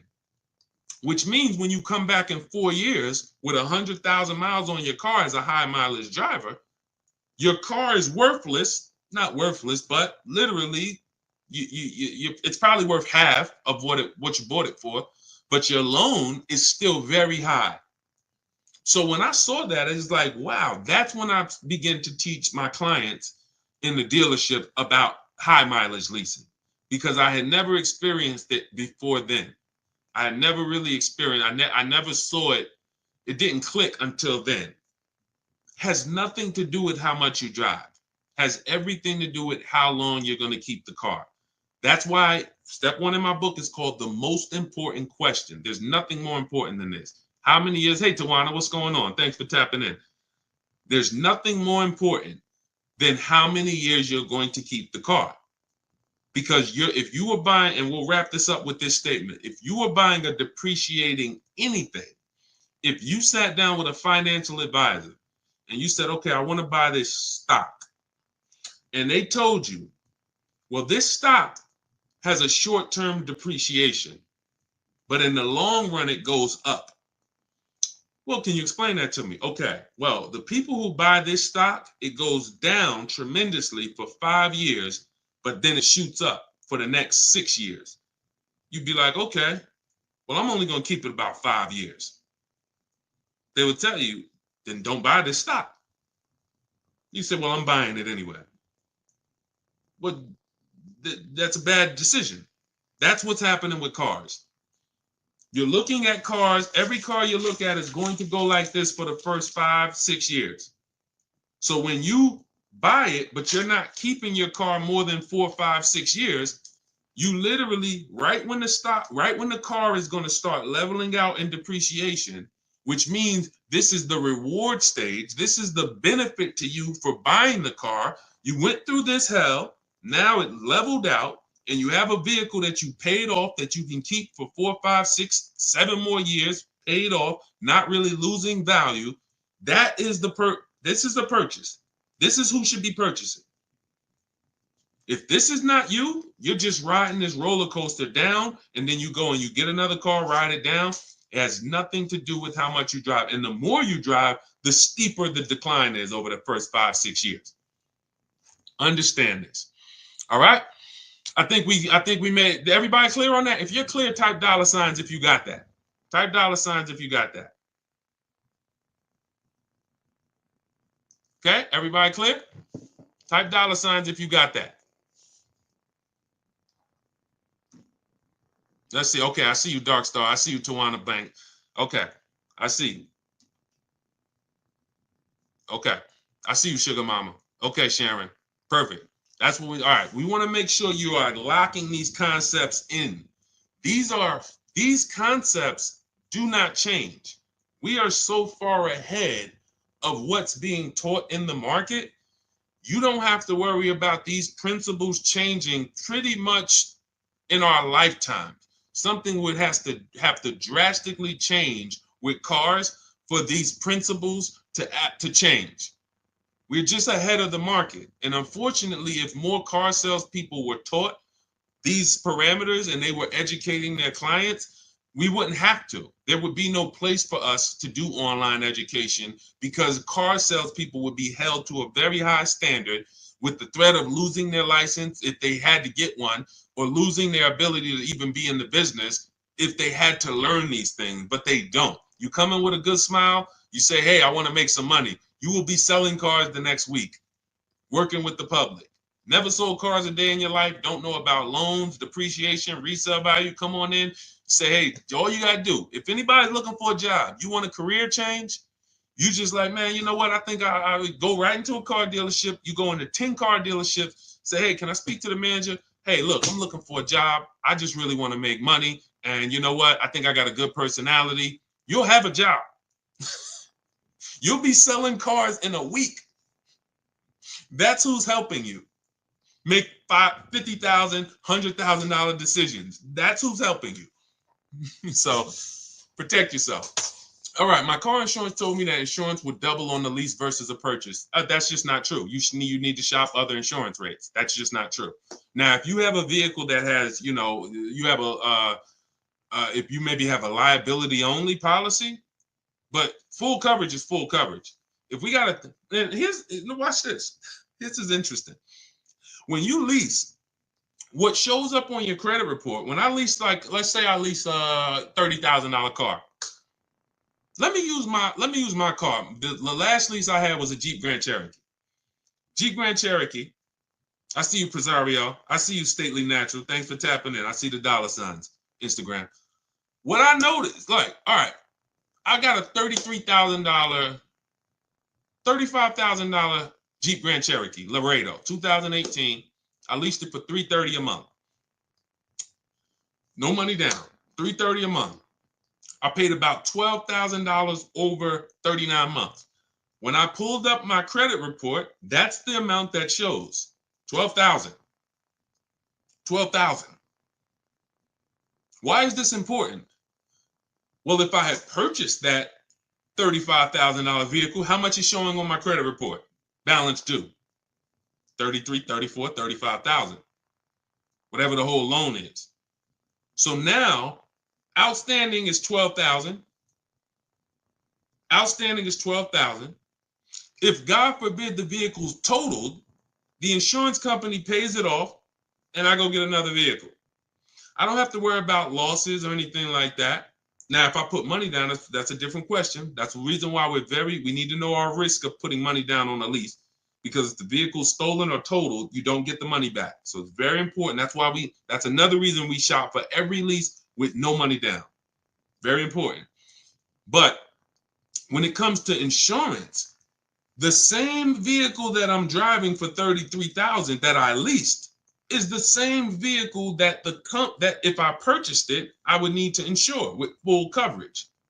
Nothing changes, but with a lease, I'm responsible for less. Think about that. So from an insurance standpoint, I'm responsible for less. I'm only responsible for $12,000 of payments over the next 3 years on this vehicle. The bank is responsible for the balance. So that's why I don't see a lease. I've leased vehicles. I purchased vehicles. We leased several cars before we purchased our Infiniti truck. I didn't see my insurance drop when we purchased this Infiniti truck. I didn't be like, oh no, I didn't see my insurance go up. So what it sounds like to me is you now need to shop for insurance. Because if your insurance broker told you that your insurance is going to go up by leasing, they're incompetent. Because there's no way, maybe the companies they use, or like I said, maybe you have liability only. If you got liability only, which that's not even recommended. So if you have liability only, if your vehicle has any value, you should look into that. You should Google why having only liability is a bad thing. I'm not giving insurance advice because it's not my thing, but I have read it. So I can't see your insurance company telling you that and it making any type of financial sense. You might need to get a new broker, and you're one of the rare people that even still uses an insurance broker. Shop him against an online broker. Go to Insurify, online broker, see if Insurify will shop a bunch of companies for you and save you money. Because Insurify will shop a bunch of companies for you, and why are we paying a human that gotta eat?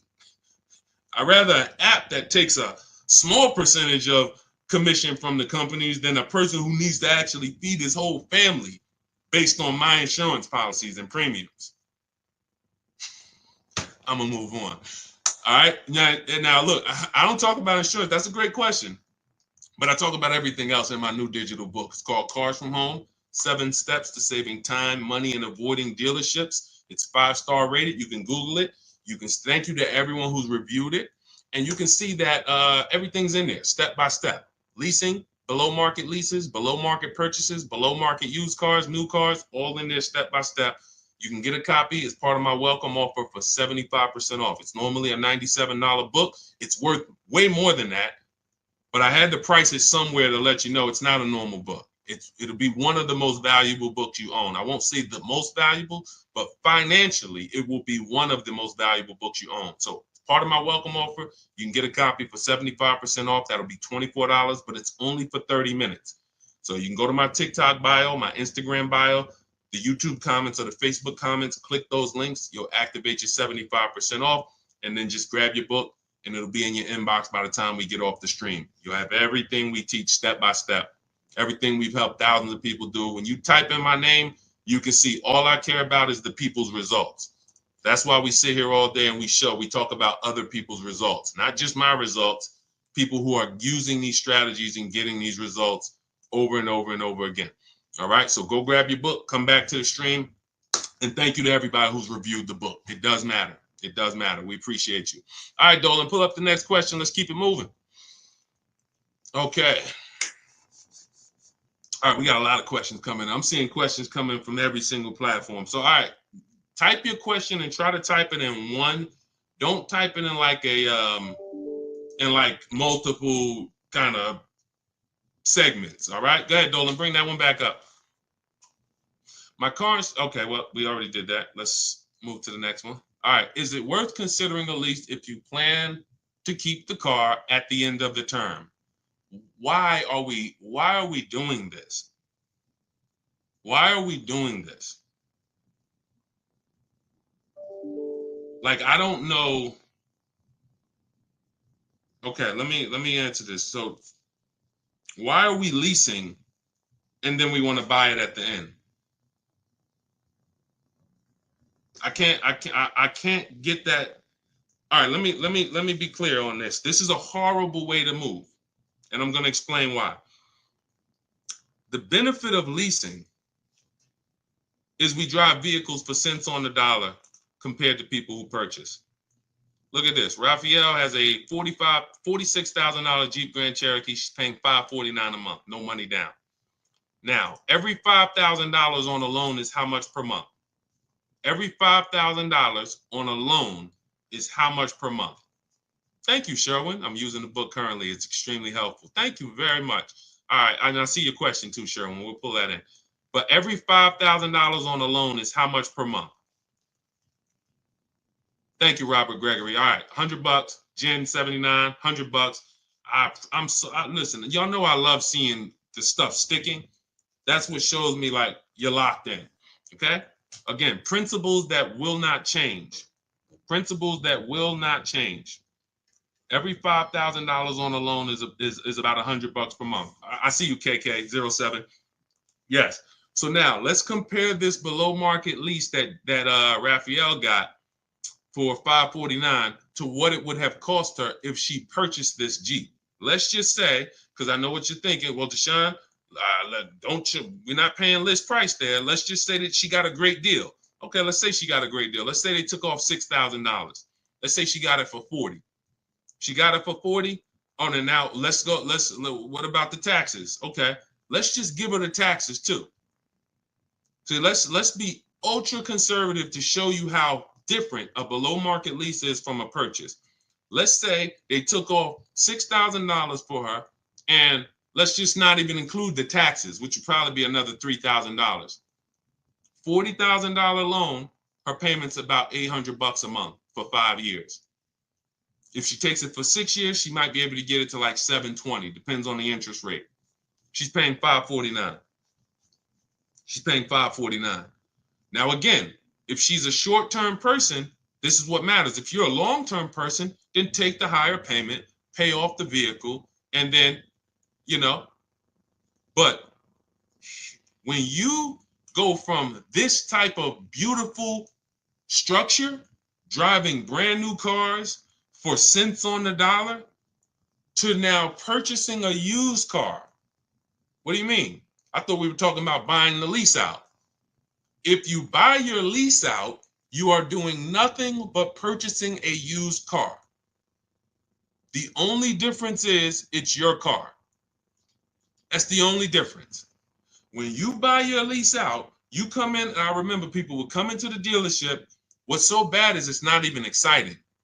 So they go in, they do the paperwork, they come out because you got to get a new loan, or if you're going to pay cash, and then you come out and we need a new temp tag, and I'm putting the temp tag on the car, and I'm like, hey, you just bought your car. They're like, I guess you don't even get the excitement of buying a used car. When you buy a used car, at least when you drive it off, you're like, oh, yeah, baby, it's new to me. You don't even get that when you buy your lease out. So now let's go deeper on why buying your lease is a horrible idea. Average lease is going to be 3 years. We do not take 4-year leases. Why? You're paying too much for a vehicle you're giving back. Add up the payments.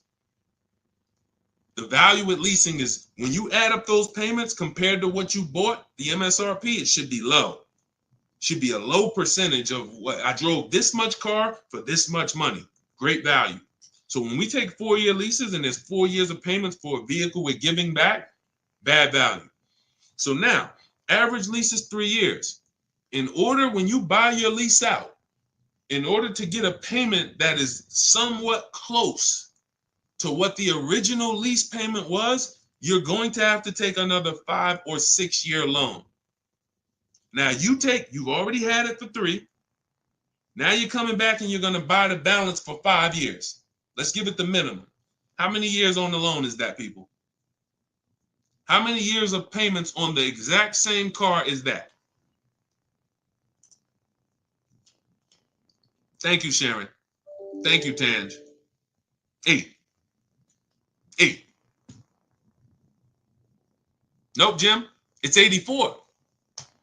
No, I'm wrong. It's 96 months. Jim says 72 months. No, it's not. 72 months would be 6 years.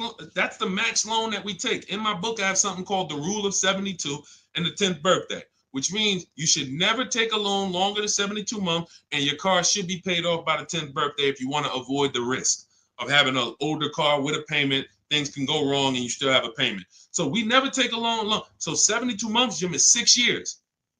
When you buy your lease, when you lease for 3 and then you buy it for 5 years, that's 96 months of payments, 8 years of payments on the exact same car. What smart person is taking 8-year loan? Anybody signing up for that?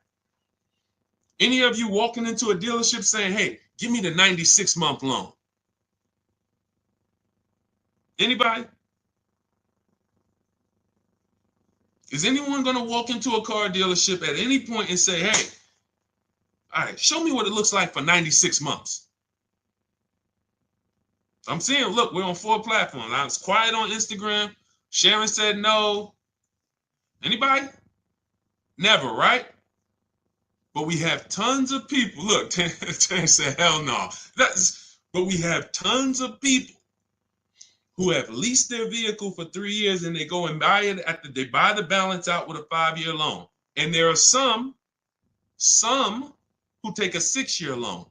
And I'm going to tell you why, because I remember when I started teaching this for our books, my Infinity lease was ending. And I said, you know what? I want to look at, my payment was $390 on that last Infinity. I wanted to see how much it would have cost me to have a payment close to a $390 payment to buy out the balance on the Infinity, 6 years. And it was a little higher. It was like $410. So many people are buying their leases out with a 6-year loan when they've already leased the vehicle for 3. 9 years of payments. That's 108 months. It's 108 months of payments on the exact same car. The bank loves you. That's why we don't mix buying versus lease. We don't mix. If I'm going to lease, look, here's the question. Simple things. Simple principle to lock in. When I'm leasing, my first question whenever I'm buying my vehicles is, am I going to keep it more than 8 years? Am I going to keep it definitely more than 8 years? If your answer is no, okay, I'm shopping for a lease. Okay, my lease is about to be up. All right, time to start thinking about my next vehicle. What's my question? How many years am I keeping the next vehicle? How many years am I keeping the next vehicle? It doesn't change. Okay, I think I want to I want to buy something. I got my eye on something. I want to keep it at 8 years, 9 years, 10 years. I got my dream vehicle that I want to get right now. I ain't think I'm going to keep that thing until the wheels fall off. Perfect. No point in leasing. Don't even think about leasing. These are the principles. Because the depreciation, a person who's driving a below market lease, you cannot catch up with them if you purchase. If you got a used car, if you bought a new car, doesn't matter. They're driving vehicles for so cheap. Below market leases. I'm not talking about commercial leases. I ain't talking about the stuff you hear your people saying, man, look at I'm paying a lot for this lease. That ain't us. Don't listen to people who don't know how to get below market deals. They're going to tell you, look at Teddy, $73,000 BMW, $829 a month. His final payment, that was his counter offer, $856 a month. He uses our system. One of the things I teach is we do this from home. We go online, we contact multiple dealers. We actually contact 25 dealers in about 20 minutes. I have email scripts that you use, you copy and paste, and we get at least 5 offers and then we choose the best offer. Very rarely is the best offer going to be your closest dealer. Like, look at the closest dealer. He said his closest dealer's offer came in at 937. His best offer was 856. So the closest dealer is not usually going to be your best offer, because when they see a zip code, they think, oh, when I worked for Mercedes, they told us that they told us NADA tells us most customers only shop 2 dealers. Car dealers know that about you when you walk in. So that means, all right, we're going to talk to this person. Odds are they're not going to shop us, and they're going to try to negotiate with us, and that's okay. We'll tell them we're giving them a good deal. We'll take off $5,000. We'll show them this, but we'll never give them, see, 8 out of 10 dealers are not going to go below a certain number. So you don't know that when you say, look, you might think, let me show you how dangerous negotiating with a dealer one-to-one is and why we never do it. You take somebody like Sean. Sean gets $21,000 off of his F-150 Lightning. If he had negotiated with one dealer on this, let me go to his follow-up, because he was asking me, did I think this was a great deal? And I said, well, if it's your best offer, then it's a great deal. Hold on. Let me see. Can I find this follow-up on Sean? See, I want y'all to understand, we never talk numbers in a dealer. We never talk numbers in a dealer. You don't have any leverage. You cannot shop competitors. And the only way that you're going to get a great deal is shopping competitors. In fact, I don't need to go deep on that. I don't need to go deep on that. When you don't shop, when you don't step back and get multiple offers, somebody might take off $7,000. There's somebody who bought an F-150 Lightning just like Sean, just like the $21,000 discount I just showed you with Sean. And they were in the dealer and they were negotiating back and forth, back and forth, back and forth. And that guy or that woman went home and said, guess what? I got a great deal on this truck, $73,000. Guess how much I got him to take off? Oh, how much? $12,000. Ooh, $12,000. That's good. That's the biggest discount we ever got. Yeah, I roughed him up. Yeah, he didn't want to do it. But meanwhile, what do we know? Sean shopped the whole market, got multiple dealers, saw several offers, saw the $12,000 discount, saw the $7,000 discount, saw a $15,000 discount, and then this one dealer comes in who's far away from him, who said, hey, I'll take off $21,000. I'm on my way. That's why we never talk numbers in the dealership. That's why our system is called Cars from Home. 90% to sometimes 100% of what we do and how we get these below market deals is done from home, not in the dealership. So all of this is in my new book. It's a digital book, so it'll be in your inbox in minutes. You can get your copy as part of my welcome offer for 75% off. It's normally $97. You can Google it, Cars from Home, 7 Steps to Saving Time, Money, and Avoiding Dealers. You'll see it's 5-star rated on Goodreads. And you can get your copy for 75% off. You won't pay the normal $97 price. You will be you'll get yours for $24, but it's only for 30 minutes. So go to my TikTok bio, my Instagram bio, the YouTube comments, or the Facebook comments. Click that link, and then you'll see that we have you'll see the countdown. As long as you get there before the 30 minutes, you got yours for $24. That's our welcome offer. And make sure you screenshot the thank you page, because on that page is the link to open the book as soon as you purchase, but it also is my support team's email in case you type your email address wrong. We can't send a book to an incorrect email. So if that book is not in your inbox in 10 minutes, just email my support team and we'll get you the book. All right, that's my welcome offer. Go get your book. Come on back to the stream. All right, go ahead, Dolan. Let's keep it moving. I know we got some more. I see KK. I see we got a... Go ahead. That's a good question. New presidency, but we'll get to that. I drive 30,000 miles a year. Well, we already hit on that. I actually answered that already about high mileage leasing. Not we anybody who just jumped on and you drive a lot of miles, 18,000, 20,000, 25,000, 30,000. You want to go jump on YouTube. Watch the early part of the stream, because that we saved the stream, or Facebook, and you'll see we went deep on that for about 15 minutes about how leasing has nothing to do with the mileage you drive. I gave you examples of high mileage leases, Jen with her 18,000 mile a year lease. And then I talked to you about when I learned about high mileage leasing, which is when in Hyundai and my client who came in with a 25,000 mile a year lease, and they were only paying $175 more per month than a great lease. So yeah, just go back and catch that. Go ahead, Dolan.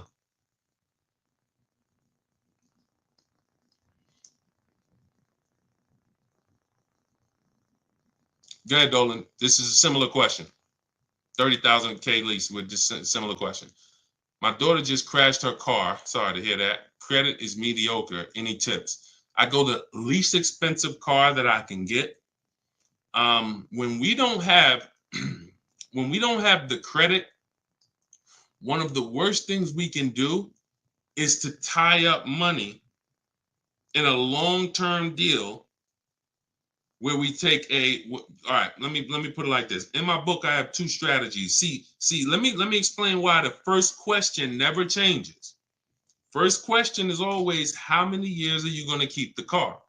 Because there's two types of people who don't have the credit and they're keeping their car long term, or people who don't have the credit and they're not long term, which means they should be leasing, but they don't qualify for a lease right now. So let's assume that you're the first type of person. You're going to keep the car 8 years or more, but the credit's not good. Your mission is to make sure you get a great car. You can use our strategies, new car, used car. We need to get a great quality car below market below market price. We don't want to go out there and overpay for the car, because this is what people who don't have good credit tend to do. You go out with desperate vibes, desperate energy, and you basically say, whoever can get me in a car, I'll sign up for it. Which is why I've seen people rave about, hey, go see Joe. Man, and one thing about people who don't have good credit, they will go and tell their friends, and any of their friends who may not have good credit, hey, go see my man Joe, he'll get you approved. Joe is making tons of money on you, because Joe is making, I remember these deals would make $8,000 to $10,000 minimum for the dealership. Between the price of the car they sold you for and between the loan, these deals were washing out at $8,000 to $10,000 minimum. Very, very profitable deals for the dealership.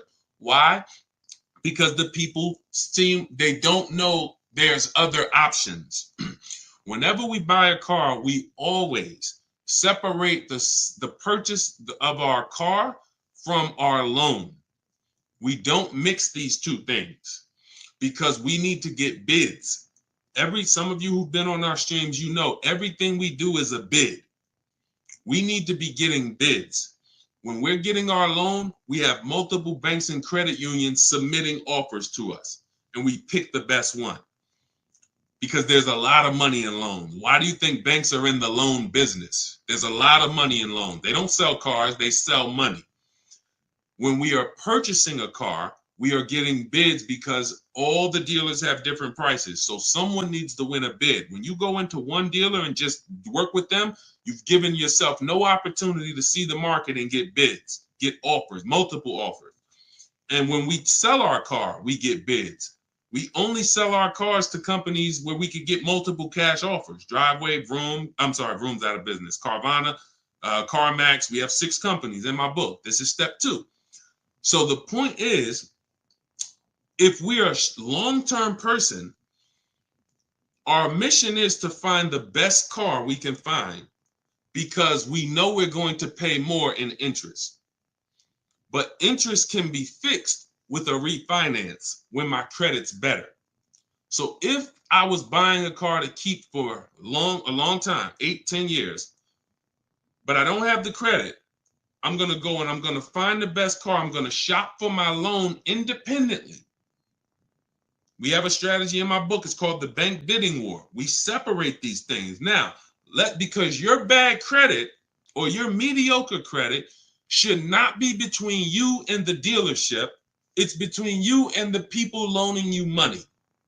Type a $sign if that makes sense. I'm going to say that again.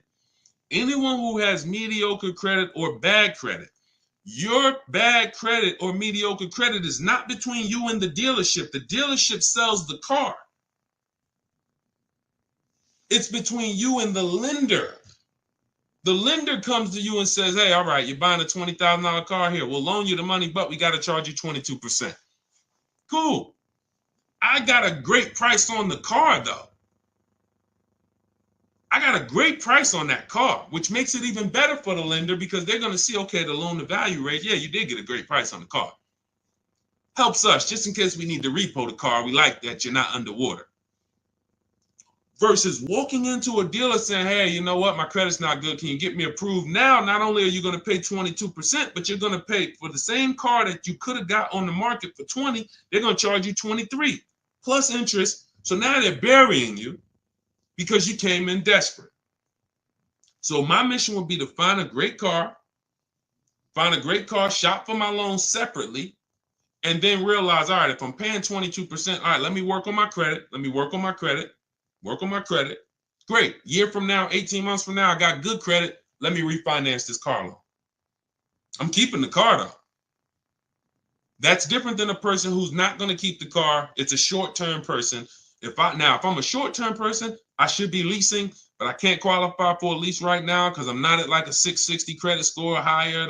Let me just all right, let me go and I'm gonna buy an inexpensive car, least expensive car I could get, $10,000, $12,000 quality car, and then I'm gonna flip out of that car in 2 years.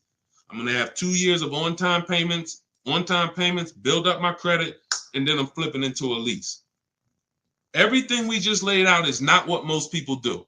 Most people will go in, they say, look, my credit's not good, but I want to get that $23,000, Honda Civic with all the features. Honda Accord with all the features that I want. Boom. Now they're overpaying for the car, not really shopping for a quality car. Maybe they got it if it's a Honda, but you still could get a bad Honda. Are you checking service records? Are you checking accident history? You could have a great car, but you bought a bad one. And most people don't want to sacrifice. They just want to go in and get the car. So that's the two strategies. Those are both in my book, by the way. Short-term strategies for people with bad credit. I should be leasing, Deshaun, but I can't qualify right now. What's my setup? So that in 2 years, I am leasing brand new cars. That's the play. And then the long-term strategy for people who are buying, don't have the credit right now, is quality car. Let's get our loan. We'll pay more for it. When our credit's better, we refinance the loan. Both in there. So if you want to get your copy of Cars from Home, my new digital book, it's 5-star rated. You can go to my TikTok bio, my welcome offer, 75% off. You'll have everything I laid out step by step and more. Because your household's going to be different. The reason why Cars from Home, my new digital book, is so valuable is because in your household, let's say your spouse wants to lease, your daughter needs a pre-owned car, you want to buy a new car, it's all in there. Your spouse is a high mileage driver, your daughter wants a used car, you don't have good credit. There's 3 different strategies in there for you 3. Y'all are 3 totally different people, and each path is in that book for you guys to get to the below market purchases based on that. Okay, so if you want your copy, go get it. It's part of my welcome offer, 75% off, but only for 30 minutes. In my TikTok bio, my Instagram bio, the YouTube comments, or the Facebook comments, click that link, go grab your book. You'll get it for $24 instead of the normal $97 price, as long as you get there before the 30-minute timer expires. Right? Go ahead, Dolan, shoot the next one up.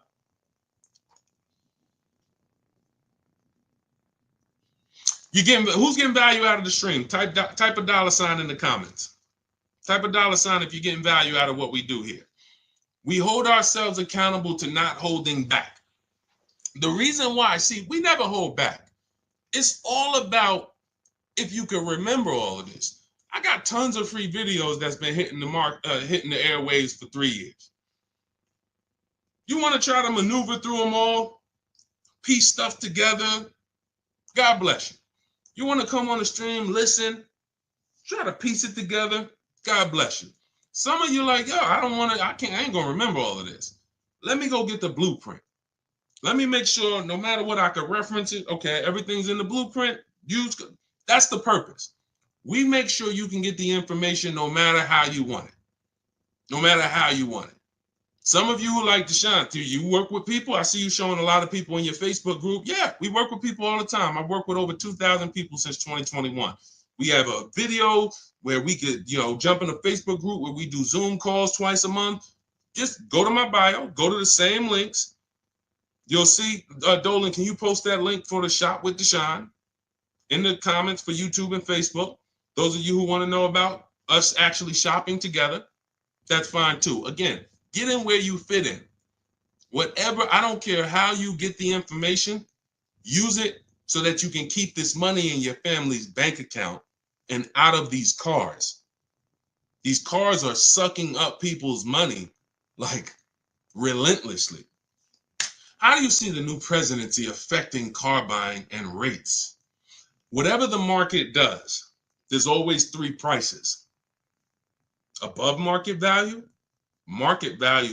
below market value. We got deals. Let me show this deal that Bonita got during the pandemic, which has been historically, they say, the worst time to purchase a car. Now, I told people for years, if you didn't need to purchase, hold out, let this whole thing blow over, unless you had a vehicle to sell. Because if you had vehicles to sell that you could sell, cash out, because they were worth $7,000 to $10,000 to $12,000 more than they would be worth today. But for those who you were just adding a vehicle, if you didn't have to do that, we didn't do it. But if you had to do it, we had people who needed cars. Come on in. Let's show you how to get below market deals, even when the market's high. Bonita gets her Kia Telluride, December 2022. This is still when people were paying $5,000 over sticker for Kia Tellurides. She stays at home. She uses our system. She gets multiple offers. She gets a $45,000 Kia Telluride, $600 a month. In fact, it's an S, might be 46, $600 a month. Now, I told you what my neighbor got it for this year, $479. We don't know if it's the same model, but let's just figure it's similar. So below market at that time, the below market leases on Kia Tellurides was $600, because there were people leasing them for $700, $800, $850. I wish I could find them. They're everywhere. Some of them are still in those leases. They can't wait for them to expire. They're still paying $800 a month for their Kia Tellurides. She got it for $600. So no matter what the market does, the key is knowing how to get below market deals. And how do we get below market deals? It's very simple. We need to get enough offers to see the market, and then we pick the best one. It's very simple. You can't get below market deals going into one dealer or two, because that's not the market. That's two dealerships. The market is within 100 miles, 75 miles. What is the market? Everyone who has this car I want, what's the best offer? Doesn't matter. And here's what I always say. People with no skills are going to pay above market value. People with negotiating skills are going to pay market value. People who make dealers bid and get multiple offers get below market value. Because there's no I could say to a negotiator, here's how I know. Negotiator comes out the dealership. Hey, yeah, man, I just got a great deal, man. I worked them over. I've been coming back for 2-3 months working them over. Okay, are you willing to bet $1,000 that I can't get a better deal than you? Nah, I don't know. I wouldn't take that bet. Why not? You've been working them over. Yeah, but I wouldn't take a better. Now, I probably can't. I'm not gonna get a better deal from you from them. But for that car that you just drove out here with, bet me $1,000 I can't find a better deal than that in this market from home. Nah, I'm not gonna take that bet. That's why negotiators don't get below market deals. There's no confidence that they actually got a below market deal because they haven't seen the market. They go into one dealer, maybe two, they negotiate. There's no confidence. On the opposite end, you could have a person with no negotiating skills, which is what I love. The people with no negotiating skills, you're the people who we love, because you don't come in thinking you got the whole thing figured out. Negotiators, you got to come in unlearn because they want to bring all this old stuff that they do into a new system. You can't put new wine in old wineskins. So you come in, blank canvas, somebody like Zafrina, stays at home, $65,000 Jeep Grand Cherokee electric vehicle, $579 a month. It's her best offer out of all the offers. She said, look, used all the scripts, email scripts, contacted the dealer, sealed the deal on this lease, $579 a month. That's a 0.88% lease. She didn't get that negotiating. That didn't come from negotiating. Look at Ansley. In fact, look at Rosalie.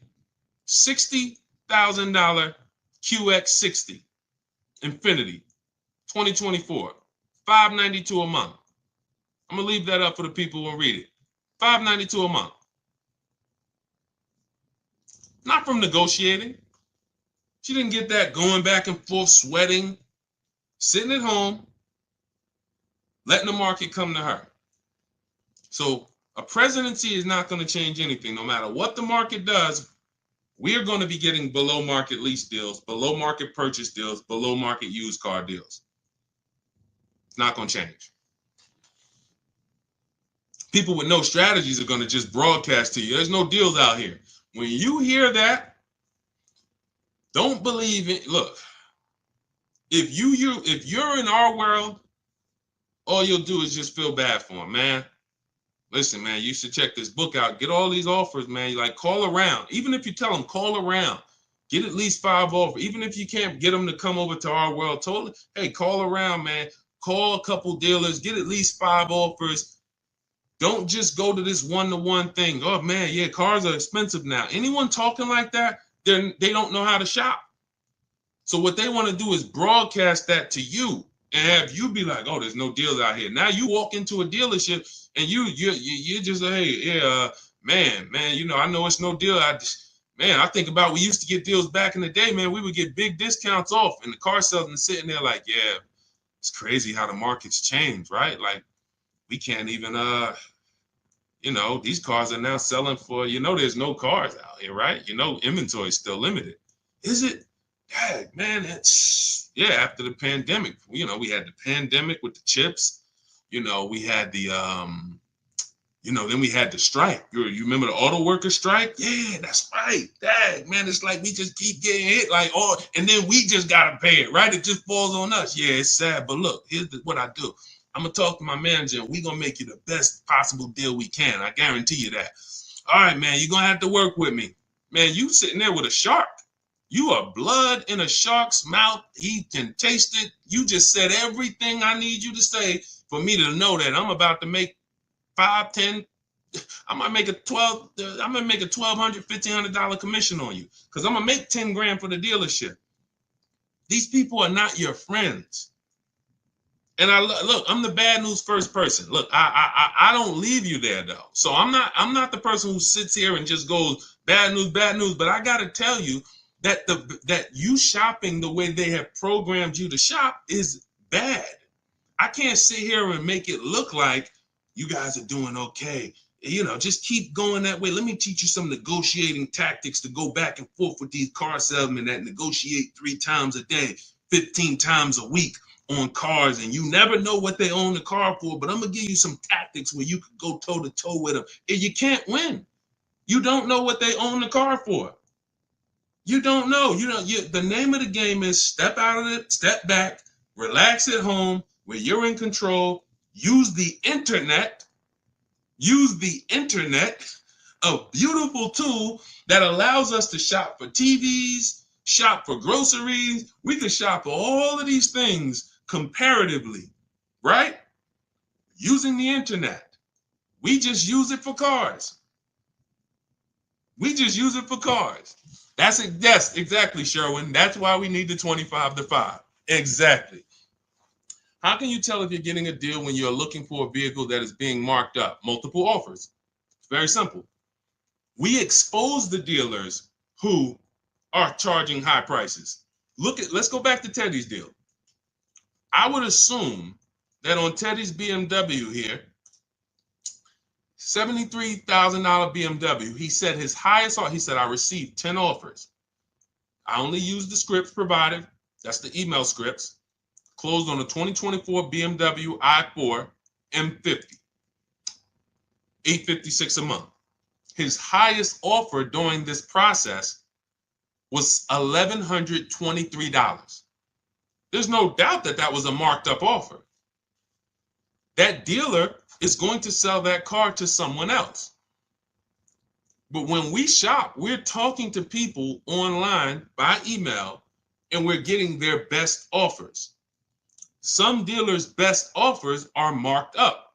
That's just what they do. They would rather not sell the car to us because they know someone's going to walk in tomorrow that I could sell this car to for $1,100 a month. No problem. It's just not going to be me, or it's not going to be one of us. But that's okay, because if they weren't selling it for $1,100 a month, they wouldn't have made that offer to Teddy when he gave them everything they needed to make him an offer. Here's our offer, Teddy. Take it or leave it. It's $1,100 a month. No problem. But I got another offer for $986, and his best offer ends up being $856 a month. So it's not about negotiating with dealers with markups. It's about exposing the dealers who don't have markups. It's about exposing the dealers who have markup. Okay, yep, I can see you just, yep. Hey, this one dealer said it's no rebates on the car. He didn't include the rebates in our offer. That's fine. Hey, this other offer over here, great. Oh, he says it's $5,000 in rebates that he gave me. What's the difference? One's a liar who wants to make a lot of money, and one's not. Now, if you were in that dealership negotiating back and forth with that liar, you can't win. You might think, oh, he took off $5,000, but he still has another $7,000 that he's not taking off no matter what. He'd rather you leave and say, hey, look, well, I'm not going below that. That's our best offer. That's not the market's best offer. That's just our best offer. He's not lying to you. But his competitor that's 45 miles away, oh, his best offer is $10,000 less. This is how different the market is. This is why the 25-5, Stephen, is Sherwin, is it's just the beautiful. Wait, we just got the live paused on Instagram. Oh, I think we hit the time on Instagram. Well, either way. So that is what that's the name of the game. You have to see for yourself. Again, all of these people we've talked about so far, the people who I've shown you, you can see a lot of people in my comments on some of my bigger Facebook social media videos. You'll see people who just post, because we get DMs all the time, we get emails all the time, all the time. Yeah, I just use this. Like, I haven't even read some of these because I don't really. These emails are a little harder to bring in, because I like to bring in the pictures when people show me. I like when people send me their pictures as well as the details of the deal. But we get these all the time.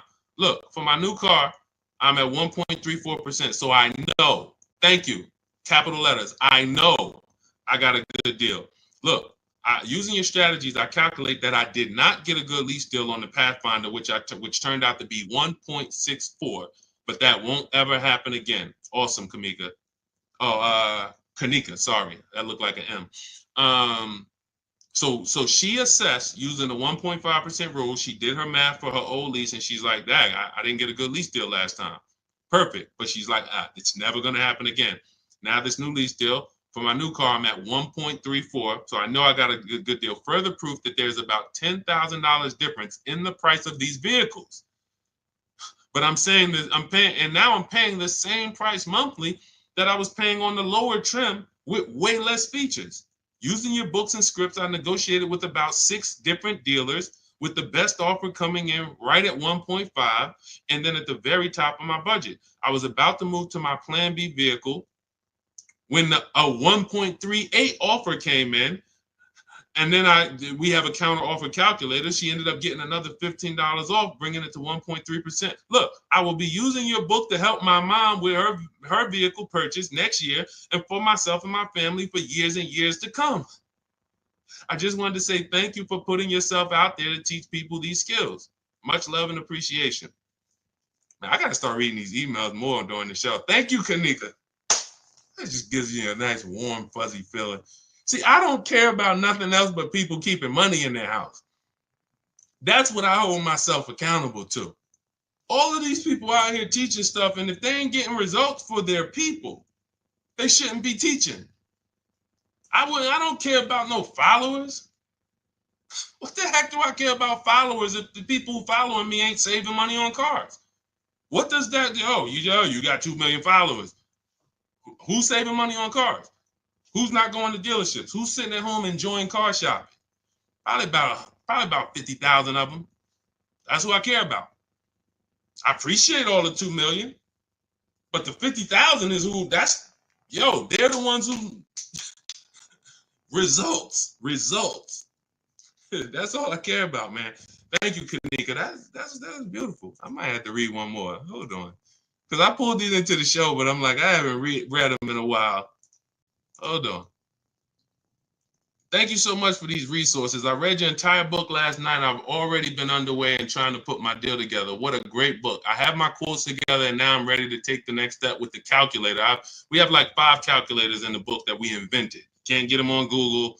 Literally counter offer calculators, budgeting calculators, stuff that, we invented. Wrote the code for it. It's in there. However, he just said, however, I do see your lease calculators for 12,000 miles per year. Do you have something I can use for 15 per year? So that was just a question that he wrote to me, just saying how great the book was and him having a strategy. And then, once he gets to the next stage, he sees we adjust the miles after. So again, it's all step by step. When we accept offers at 12, but we know we need 15, we always see sometimes because people think ahead, they're like, wait, hold on, I need 12, I need 15, I need 18, but it said we shop for 12. But once you shop for 12 and we're reviewing our offers, that's when I say, now here's when we pick the best offer and then adjust our mileage with that dealer. We need to find the best dealer first, then we adjust our offers. Okay? But yeah, I mean, it does. See, it's the confidence of having a plan. You can hear that when he was writing, he's like it's different. I'm shopping with a plan now. I'm not out here winging a $50,000 transaction, kind of shooting from my hip, hoping I don't make a mistake. It's like I have an actual process to follow, designed by a car dealer or a car salesman. I wouldn't call myself a dealer, even though for 4 years I ran a brokerage. So technically that is a dealer, but I've been inside car dealers for 14 years. So we wrote the process from the inside. So, okay. All right. Let's go, Dolan. I know, Dolan, you said we trying to go 2 hours, but I don't know, man. Like, text me in the private chat, man. I don't know about it. After about like my voice, let me drink some water.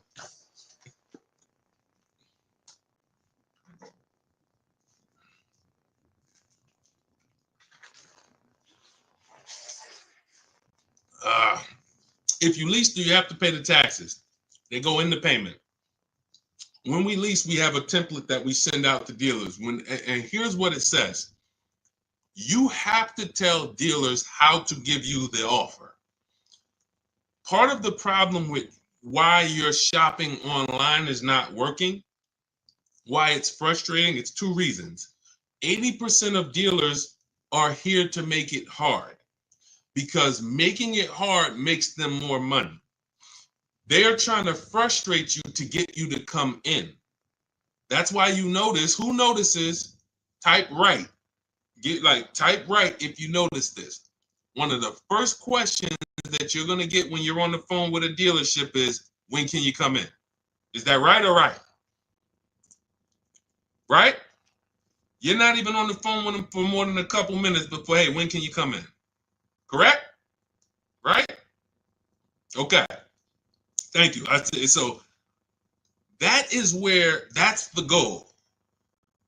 I need to get this person here by any means necessary. So they're going to say a bunch of stuff that's not true. So I see you, Sherman. I see you, Sugar Mom. A bunch of stuff that's not true. Like what? Your best deal is going to be if you're here. Not true. Your best deal is going to, we only, if you come here, I guarantee your presence is your leverage. Not true. Your presence is no leverage. Can't see the market when I'm sitting in your dealership. So you have to tell dealers how to quote you because they're going to quote you the way they want to quote you. So we always request our quotes with 12,000 miles per year, first month's payment only, due at signing. So I'm giving you my first payment, I'm driving off. Now, when we shop for purchases, we shop all in numbers. We shop all in. Tax, title, fees, everything included. Now, when we're shopping for a new car purchase or even a used car, we're looking at all in numbers because remember, we're getting our financing separately. Then we give the dealer a chance to beat it. We do a bid for that. That's called the bank bidding war. So, but we have a particular way that we're requesting our offers for us to be able to compare them. We don't let them, and even when we send out our templates, you're going to see some dealers, the 80%, don't listen, which is why we have to send stuff twice. Copy and paste is going to be your best friend when you're buying a new car, used car, using what we teach. Copying and pasting, copying and pasting. Now, we're requesting them to put the lease in the payment, but part of what we need for them to even give us an offer is they need to know what vehicles we're looking at, what are our options, what are we open to, colors, equipment, trim level. Do we have multiple options that we can consider with them? They need to know what we do for a living because they need to know if do you have any rebates? They need to know what memberships we're a part of, AAA or, Costco. We had somebody who got a Volvo last year. She said she got an extra $1,000 being a Costco member. That was a California deal. So all of this stuff matters. When a dealer is trying to give you their best offer, they need to know everything you qualify for. There's conquest rebates or loyalty rebates. What vehicles do you have in your household now? Do you have any competitive vehicles? That's why in our template, we fill all this stuff in, then we send it off. So when you're trying to shop online, you're wondering, why can't I get, the shopping online? I tried it, it's not working out because you don't know what to give the dealer. They need the zip code to factor in your taxes. This is stuff that you're thinking when they ask you this, you're like, wait, why are they asking me for this? They're trying to explain. No. So you're going to just go in and say, well, man, this is frustrating because you don't actually have an online shopping process that works. You're winging it. And you don't realize that I can't even shop online because I'm defensive because the dealer is going to ask me for things that they need to make me an offer. And I think they're asking me for it because they're trying to get too much information out of me. Why you want to know what kind of vehicles I got? I'm not trading nothing in. Well, because we need to know, do you qualify for any rebates? That's why the templates that we have are so valuable, and that's why we save so much time, because we're just copy and paste, copy and paste, copy and paste, everything that's necessary for them to give us an offer, they have it. So we literally cut through all the garbage that most shoppers are going through with them. Most shoppers, they're not giving them the information. It's a horrible experience for both people, the shopper and the car salesman, because they're like, yo, this person just, man. And they really are like, yo, if you just come in, and the person's gonna come in because they just don't know. Like, we can't do this. You don't realize that we need this information. But our process is great for both people. Because you fill in the templates. All right, yo, here's what I do for a living. Here's my cars. Here's my deadline. Here's my profession. Here's my memberships. Boom, here you go. These are the parameters, how I want you to quote me. Car salesman gets it and like, oh, wow, okay, good. This is more than any customer's ever given me. Hey, let me see what I can do for them. Easy for both people. The people that sell us cars, they're only working for us for like 20 minutes. They love us. The dealers that win the bids for us, they're like, man, thank you. Because how long did I got a video, I posted it. Some of you saw it. And when I got my Infinity truck, I recorded it. I asked them, how much time did this whole thing take? He said, not even 20 minutes. Once we took out the test drive, not even 20 minutes when I bought my pre-owned Infinity. And it was a below market, 42% off the new price. It was $54,000. It was the best. Long story. I ain't going to go into all of that. But it was a great used car deal and literally 20 minutes of the car salesman's time. Meanwhile, they got people in there 5 hours that ain't buying a car. Been there 5 hours, negotiating back and forth. They're making them a good offer, and they just like, well, I don't know. You know how many times I was making a person a below market offer and they just wouldn't take it? But I know why they wouldn't take it, because they didn't know it was a below market, or they didn't know. They're like, man, I'm like, listen, you're really walking away from, like I'm telling you, we're at a triple net deal. We're like $500 over triple net, which means no dealer can, like, we're really in the black. Forget invoice. You got sticker price, you got invoice price, you got holdback, then you got the tissue, then you got the triple